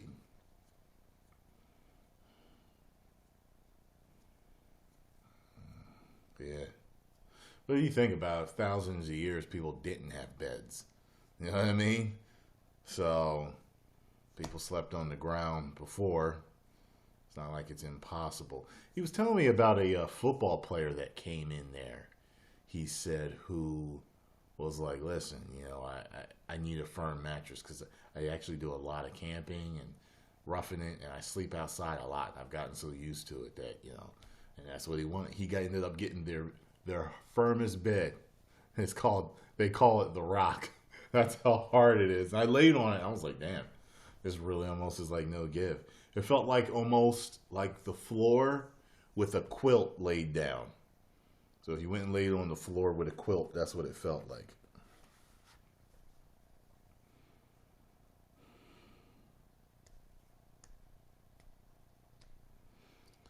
Cleopatra slept on a big rock. Yeah. This one dude I was watching, he said that humans a lot of times would sleep on their feet. But the way he did it, the way he slept, he was squatted. Like, you had to see it, it was like he was almost like perched like a gargoyle. But just like, you know, like that, you know. The way and I was like, wow, well, I guess you could sleep like that, you know. You're just squatting, you know what I mean? All the way down. I was like, wow. He was like, yeah, our ancestors would sleep like this. And I was like, wow, that's interesting. The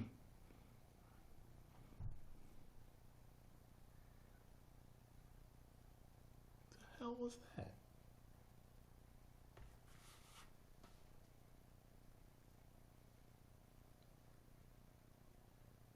A cat? See, the problem is I heard it this way. Over there, I would have a wall. Maybe I could say it was my neighbor's, but that wasn't. That was probably a stray cat. Yeah.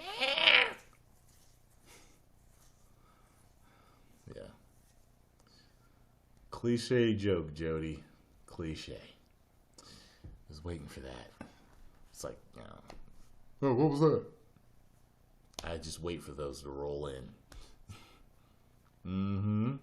All three of you, all in a row. Come on, man. Think of something else. Think of something else. Say something else.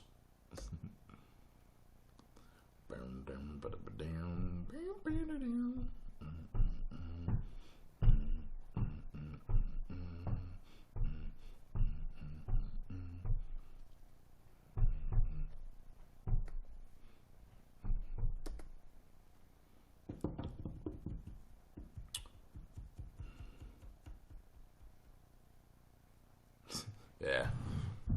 Most likely a cat. I literally never see raccoons around where I live. Never. They're out here, but you like never see them. Never. But we do see plenty of cats from time to time.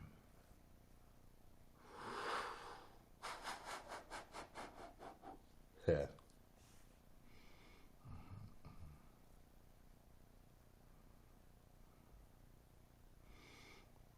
Tyrone Magnus is number 11 on Guys. Ooh.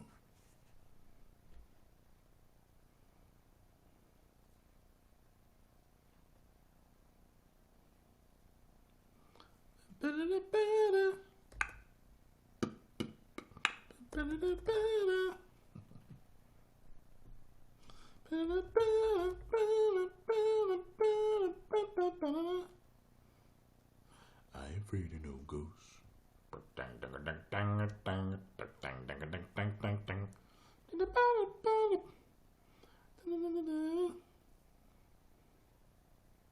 Ghostbusters.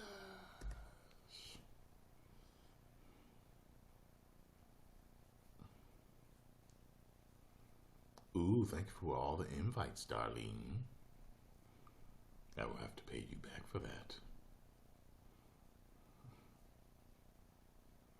She the MVP.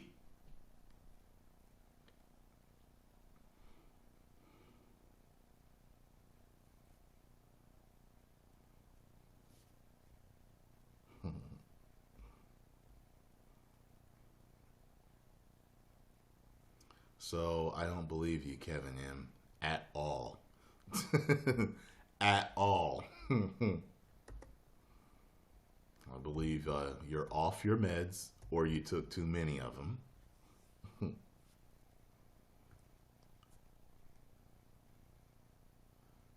Universal Soldier 2. That was kind of cool. Michael Jai White was absolutely thorough in that movie, but I didn't like it at all. The first one I did like, though. Family Feud. Family Feud can be hard, man. Sometimes you're like, what else is there? I would have fun on that show. I think I would have fun. Steve Harvey asked me a crazy-ass question.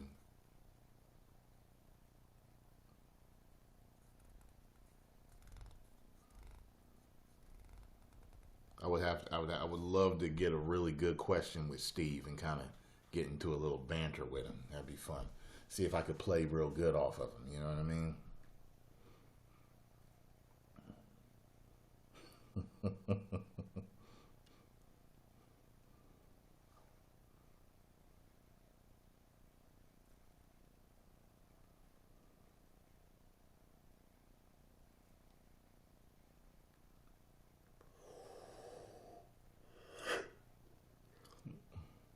People that are spelling bee champions do good on game shows?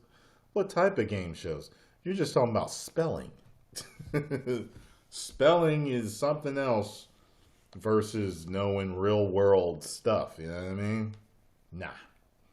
You better be good in something else other than spelling bees. Like the people that go on Jeopardy, I don't even,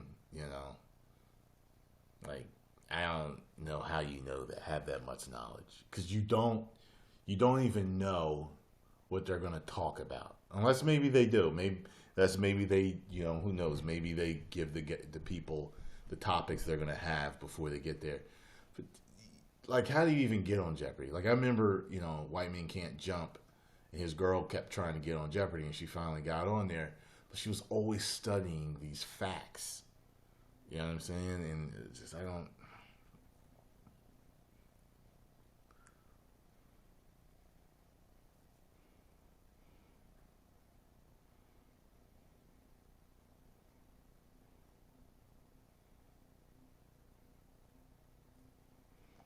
Yeah, there's a lot of game shows you might say, what are the point, The point is asking the question and making money. Who knows the most? That's what it's mainly about. It's like Wheel of Fortune, solve them puzzles and make some money. That's what it's all about. Price is Right, $1 or a new car. Dun, dun, dun, dun, dun, dun, dun, dun, dun. No, that's the wrong one. That's the that's Family Feud. Dun, dun, dun, dun, dun, dun, dun, dun, dun. Dun, dun, dun, dun, dun, dun, dun, dun, dun, dun, dun, dun, dun. Sometimes the crowd start clapping with you. Darlene, no. Darlene, no. The fam, now to see, Price is Right. It was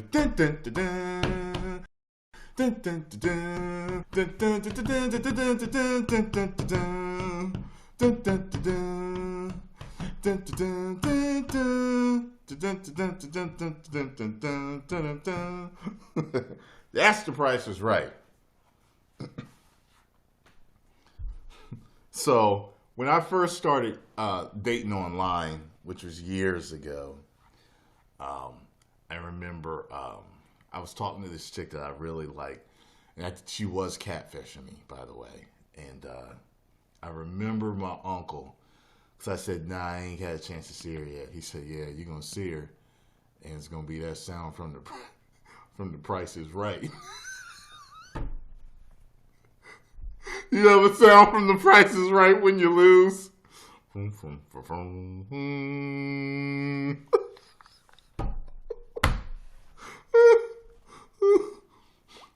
The Price is Right, you lost sound.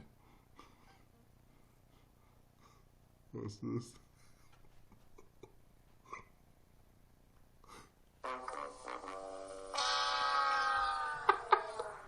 He told me I was going to meet her. And it was going to be that sound.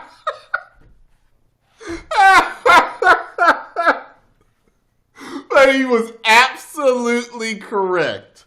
He was absolutely correct. Oh, man.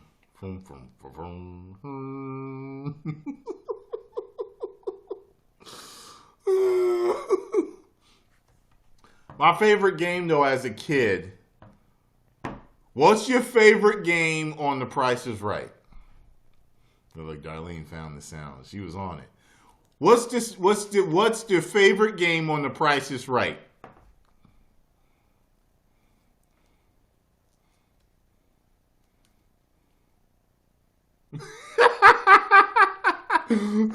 Lewis said he legit spit water when I said that. And it kind of was, man. When I found out who she was, because I actually found out who she really was. Yeah. And I kind of felt that way. But at the same time, you know what was really crazy? I had gotten to know this chick for several months, and I still wanted to meet her. Something about me still wanted to meet her. But I didn't. I was just like, fuck it. Palinko! You damn right. Palinko, Darlene. Palinko.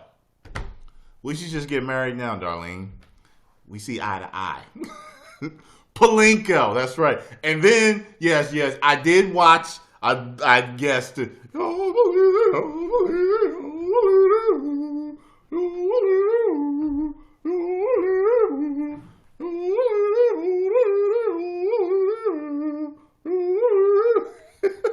Yep, the yodeling dude climbing the mountain. Yep.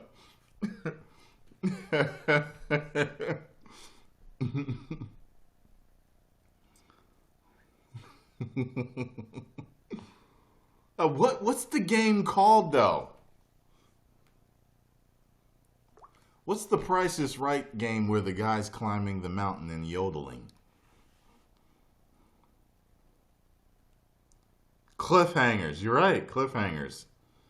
Cliffhangers.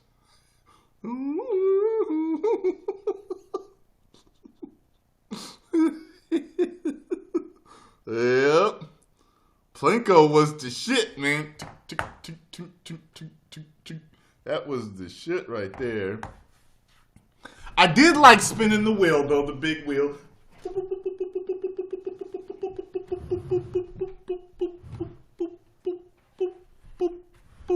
As a child, I never understood the Showcase Showdown. I got that when I got older. I was like, oh, okay, I guess. Yeah. For some reason, I never paid attention to it, you know. Showcase Showdown. Sometimes people would have a really good one to bid on, and some have an ass one to bid on. A new car! I remember how much of a letdown it was when I found out that they were like, yeah, you know, a lot of those people actually don't take those cars home because even though they win them, they actually have to pay taxes on them to take them. And I was like, what? And they was like, yeah. So some of them, they just, they'll take consolation prizes or whatever. I'm like, wow, that sucks. I always wondered why Bob Barker's mic was so small. Always wondered why his mic was so damn small.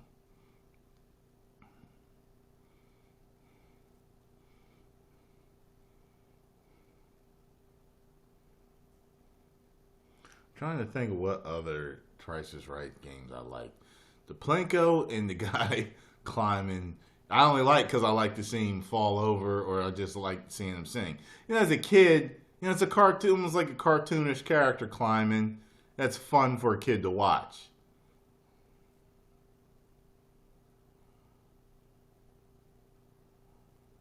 Yeah, I mean, it was distinguishable, his mic, you know, it's just long, skinny little thing at the top, you know?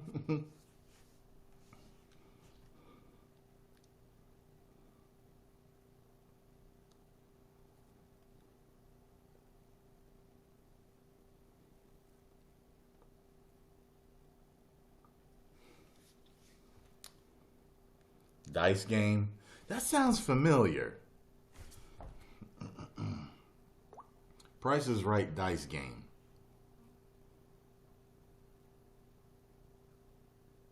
Oh, yeah.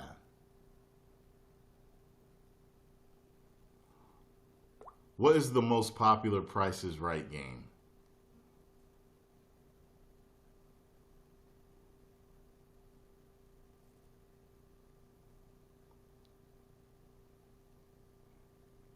Plinko. Indisputable. As they said, number one's Plinko. Yep. They said number 2 was the hole in one, or 2, which was the golf game. Number 3 is cliffhangers. Number 4 is the dice game. 10 is chances, but it's not loading a picture. I'm trying to see.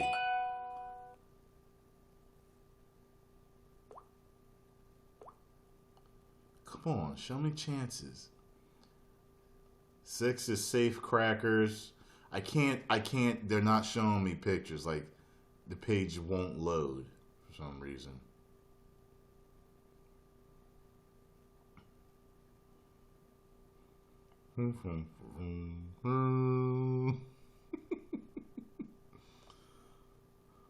Yeah, but Plinko's did the number 1. There was something else I was going to ask my phone. Let me see.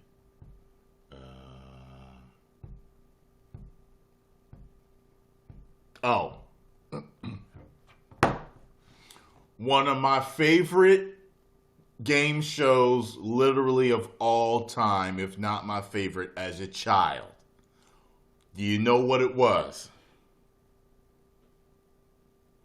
I fucking loved that game. Loved it. Come on. What was my favorite, top 3, if not my favorite game show as a child? Come on, y'all. Come on.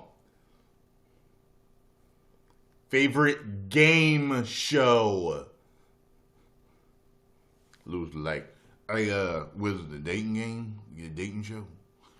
Game show, goddammit. Game show. Ha ha! Pop culture.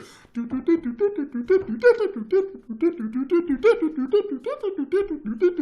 whammies. Big money. Yeah, yeah.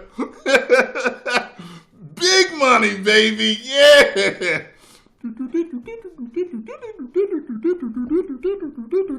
Yeah. Whammy. Ooh. Press your luck. That's right. I love it. Everybody called it the Whammy Show. That's what everybody called it. No one even called it Press Your Luck. It got so popular that everybody just called it the Whammy Show, man. Double whammy. Oh, the whammies were hilarious, man. But you know what? Yes, as a kid, I loved Double Dare. Someone said Double Dare. You're right about that. Because that was on Nickelodeon. And, you know, Nick was for kids. Nickelodeon was for kids. I loved Double Dare. Yeah, I'm going to have to put that in there. I wanted to run that obstacle course so bad when I was a kid. So bad.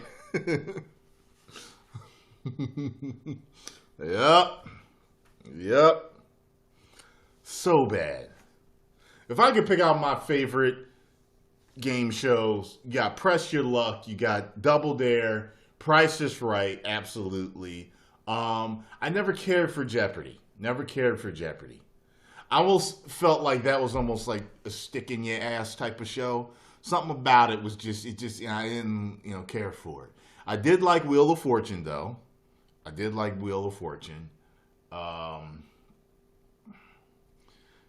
Family Feud,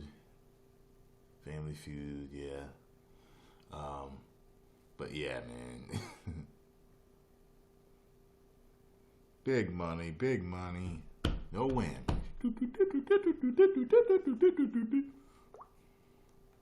Press Your Luck game sound. Let's see if they got it. Oh, they got the whammy sound. Hold on a second. Let me see what's that. Oh, that ain't it.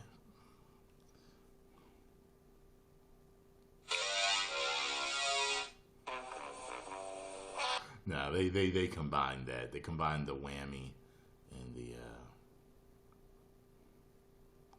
playground.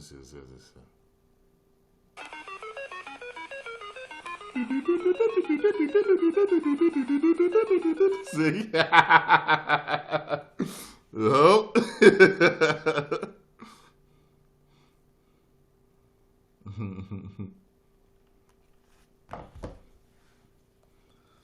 I didn't like the $100,000 pyramid. I never cared for that. I was okay with it, but I never cared for it. You know, I would watch it sometimes, you know, especially when they had to partner up or whatever, you know, but I never really cared for it, you know.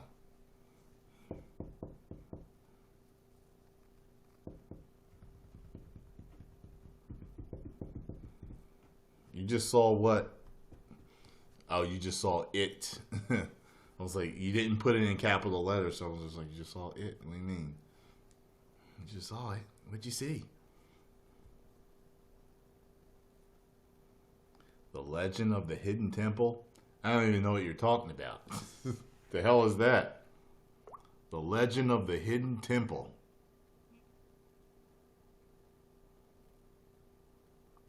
Oh, yeah, I don't...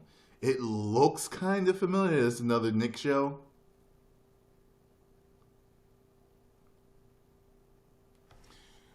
Yo, one of my favorite shows on Nickelodeon.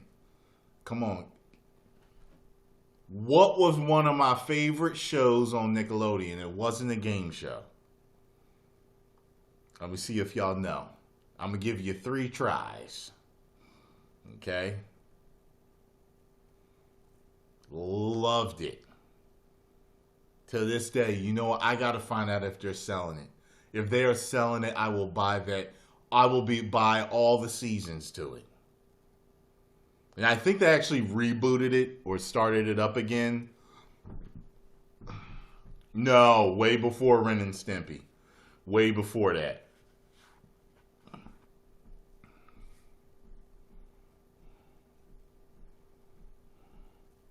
You got to think about the 80s. The 80s.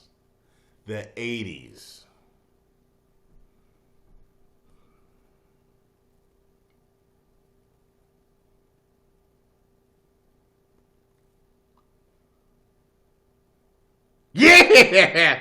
Hey, Kyle! Yeah! Yeah! You can't do that on television. Love that shit, man.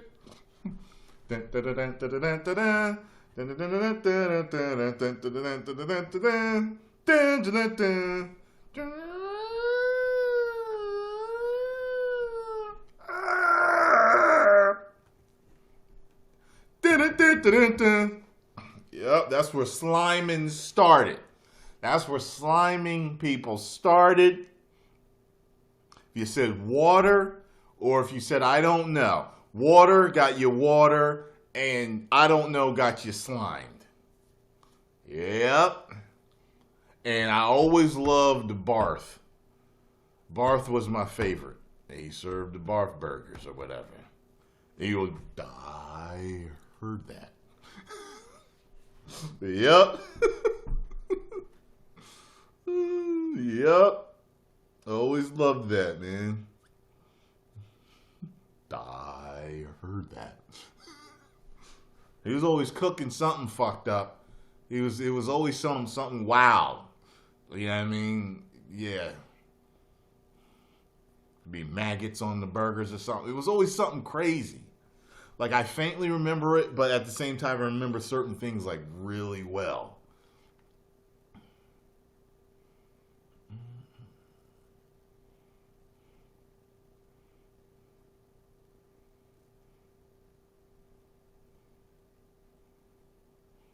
Now, Danger Mouse I would watch only because it was a cartoon.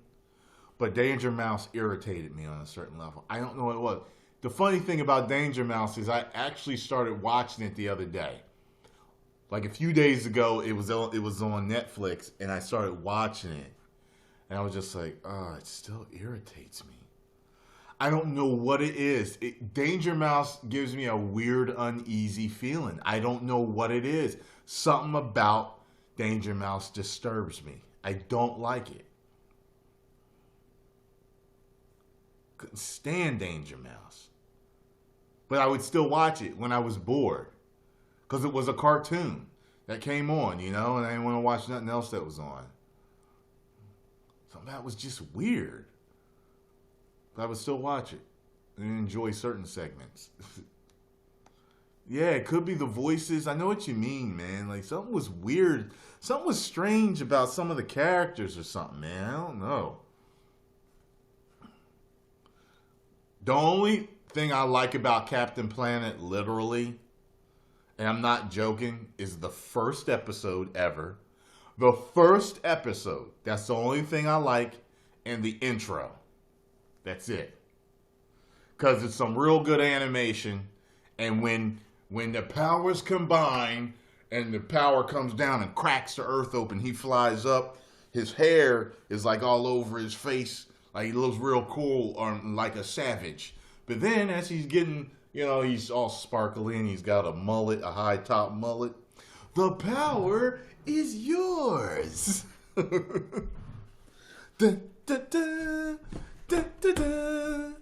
Dun, dun, dun, dun, dun, dun. Dun, dun, dun, dun, dun, dun. Dun, dun, dun, dun, dun, dun.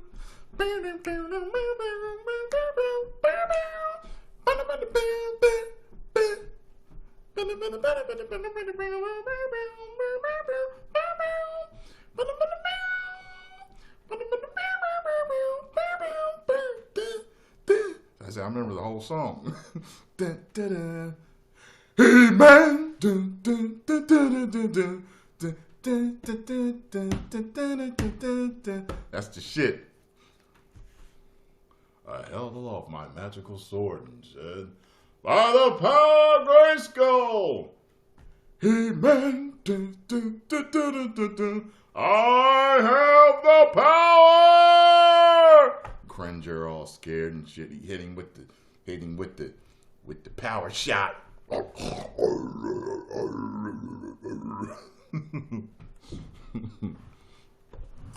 Hey man, dun, dun, dun, dun, dun, dun. He-Man, Thundercats, Transformers, man. Yeah, see, I started getting out of a lot of cartoons when I got older. See, that's what I'm saying. A lot of y'all grew up in the 90s. I was a teenager in the 90s. I was a kid in the 80s. So a lot of these other things like Centurions, Thundercats, G.I. Joe, Transformers, Silverhawks, Tiger Sharks. You know what I'm saying? Like, a lot of that stuff. There was a show called Mask. I didn't really like them. They were alright. Mask, you know, Spider-Man.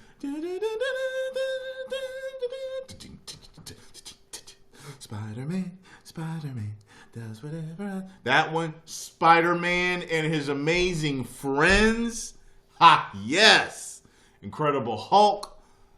You know what I mean? There's a lot of stuff during that time. Mr. T had a cartoon. Hulk Hogan had a cartoon. And there was a lot of stuff back then. All these other things, like gargoyles and all that stuff came later. You know what I mean? Ninja Turtles, though, was out when I was younger, yes. Ninja Turtles, loved Ninja Turtles. But as their seasons went on, a lot of shit got corny.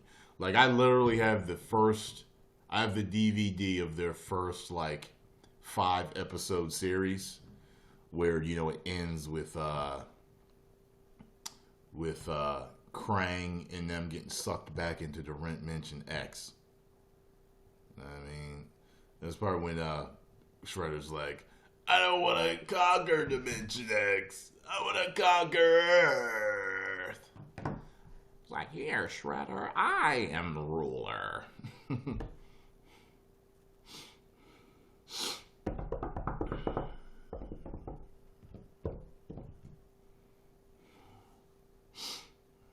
The kid turned into a car. Turbo Teen. That was Turbo Teen. Yeah. Yup, that was Turbo Teen. My brother loved that. I did watch the Ghost. I think there were 2 Ghostbuster cartoons when I was a kid, and one was a knockoff. But my mom wouldn't let me watch the regular one either, though, because it was ghosts, and my mom was religious, so I couldn't watch that because it was demonic. Couldn't watch that, you know. I had to after she found out Mum-Ra existed in Thundercats, I couldn't watch Thundercats, so I had to sneak and watch Thundercats.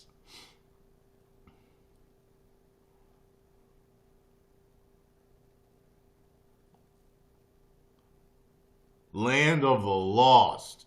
You going back, Kyle. You making me feel like a little kid, man. Land of the Lost. God damn. You taking it back, Kyle. Land of the Lost. That was another show. Not like Danger Mouse, but it was weird.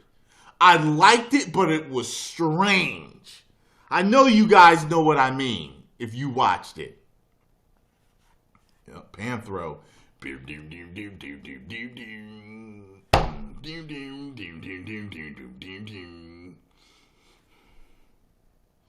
Tom and Jerry. Of course, I love Tom and Jerry. Tom and Jerry have you pissing your pants along with Looney Tunes. I love all the Looney Tunes, Tom and Jerry, yeah, all the real old stuff like that. Yep. Saturday morning cartoons, kids. See, some of y'all will never know how cool it was to wake up on Saturday morning, fill your bowl with your favorite cereal, some ice cold milk. For me, it was Fruit Loops. A lot of Fruit Loops at the time. Cinnamon Toast Crunch came out. That was my favorite. There's Frosted Flakes. Those 3. And watching Saturday morning cartoons. You had to get up early, too. Because they came out early. They came on early, like 6 o'clock. And you watched them till about 12. Yup. Remember all that. Captain N, the Game Master. Yup. Yup. Said Mr. Rogers. Yeah, well, every kid was almost forced to watch Mr. Rogers along with Sesame Street. It was the stuff that, you know, you had to sit your kid in front of to teach them stuff when they're kids. You know, parents are programmed to do that. And then I remember when Barney came out. And when Barney came out, I remember that there being this phenomenon. Barney was more popular than Sesame Street. And Barney was this phenomenon because parents hated Barney, but children loved Barney. It was this whole polarizing. It was like John Cena. My God, he's polarizing. My God. No, people just hate John Cena. But, yeah, it was just, and I was too old by that time, but I knew about him, and, you know, I just knew the song, I love you, you love me, we're a happy family. That's the only part I know. That's the only part I know. Although I found the Teletubbies very amusing. I remember when they came out. Bye-bye. I found them amusing, especially with the little kid and the son that was always grinning or laughing. I thought that was cute. I can see why kids liked them. But, yeah, that's way past my kid. Oh! Hey, Kyle. What else came on the same channel as Sesame Street that everybody liked? Come on, bruh. What else? What else came on? Because you seem to know about these old shows. What else? And don't look for it online either. What else came on WHYY, public television? Okay? That's what it was in my area. That Sesame Street came on. And I'm not talking about Mr. Rogers. There were two of them. I'll let you go with being able to think of one of them. But there were two of them. And one of them had a character that was extremely popular. And he is extremely popular today, even though the show does not exist anymore.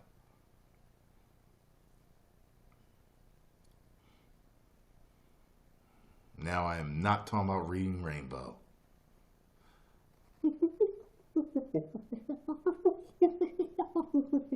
That was the Bob Ross. I don't know what the hell Bob Ross is. That was the sound effect for the Reading Rainbow theme song. Butterfly in the sky, I can go twice as high. Take a look, it's in a book, a reading rainbow. A reading rainbow.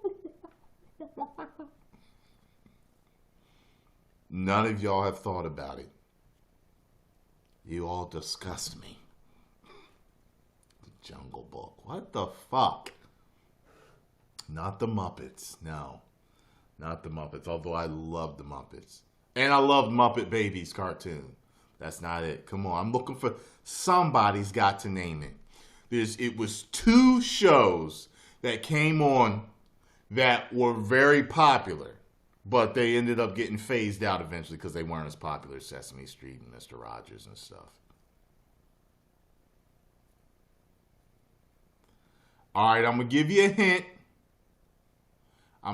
hint. One of the shows actually would have segments where Spider-Man was in it. It was the closest thing we could get to see, and he was live action. We could see live action Spider-Man.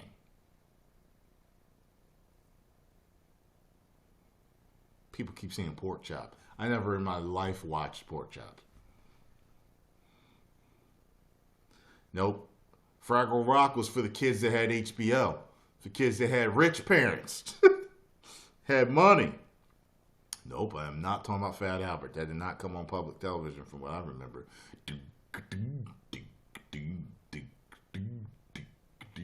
Hey, it's Fat Albert. For you. And I always did watch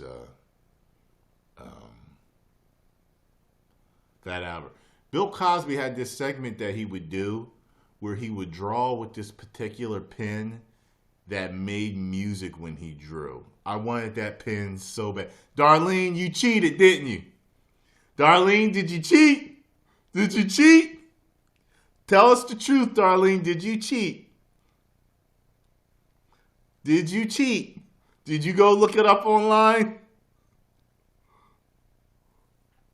Zoobly Zoo. No, it wasn't Zoobly Zoo. Darlene got it. Well, no, Bill Cosby wasn't on that. Well, I don't remember him being on that. But what you telling me just mentioning Bill Cosby made you think of it or something? But yes, it was the electric company. Yep, it was the electric company. Yep. And then there was another one that came on called 3, 2, 1, Contact. Yep. 3, 2, 1, Contact. And there was the electric company. And electric company would have segments of Spider-Man in it. Loved it.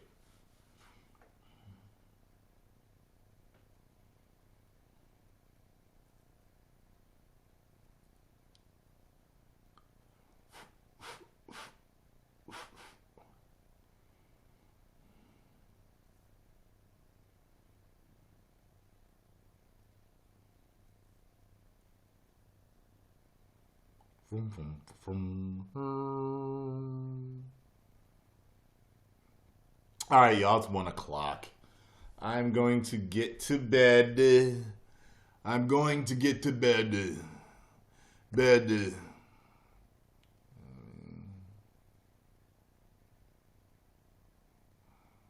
I'm a tired man. But I will talk to y'all tomorrow. I'll make a bunch of videos tomorrow. I'll try to get up early and make a bunch of videos since I didn't really do nothing today since I've been running around. But I will see y'all soon, all right? Thank you, everyone, for being on here. 10 million subscribers. Woo!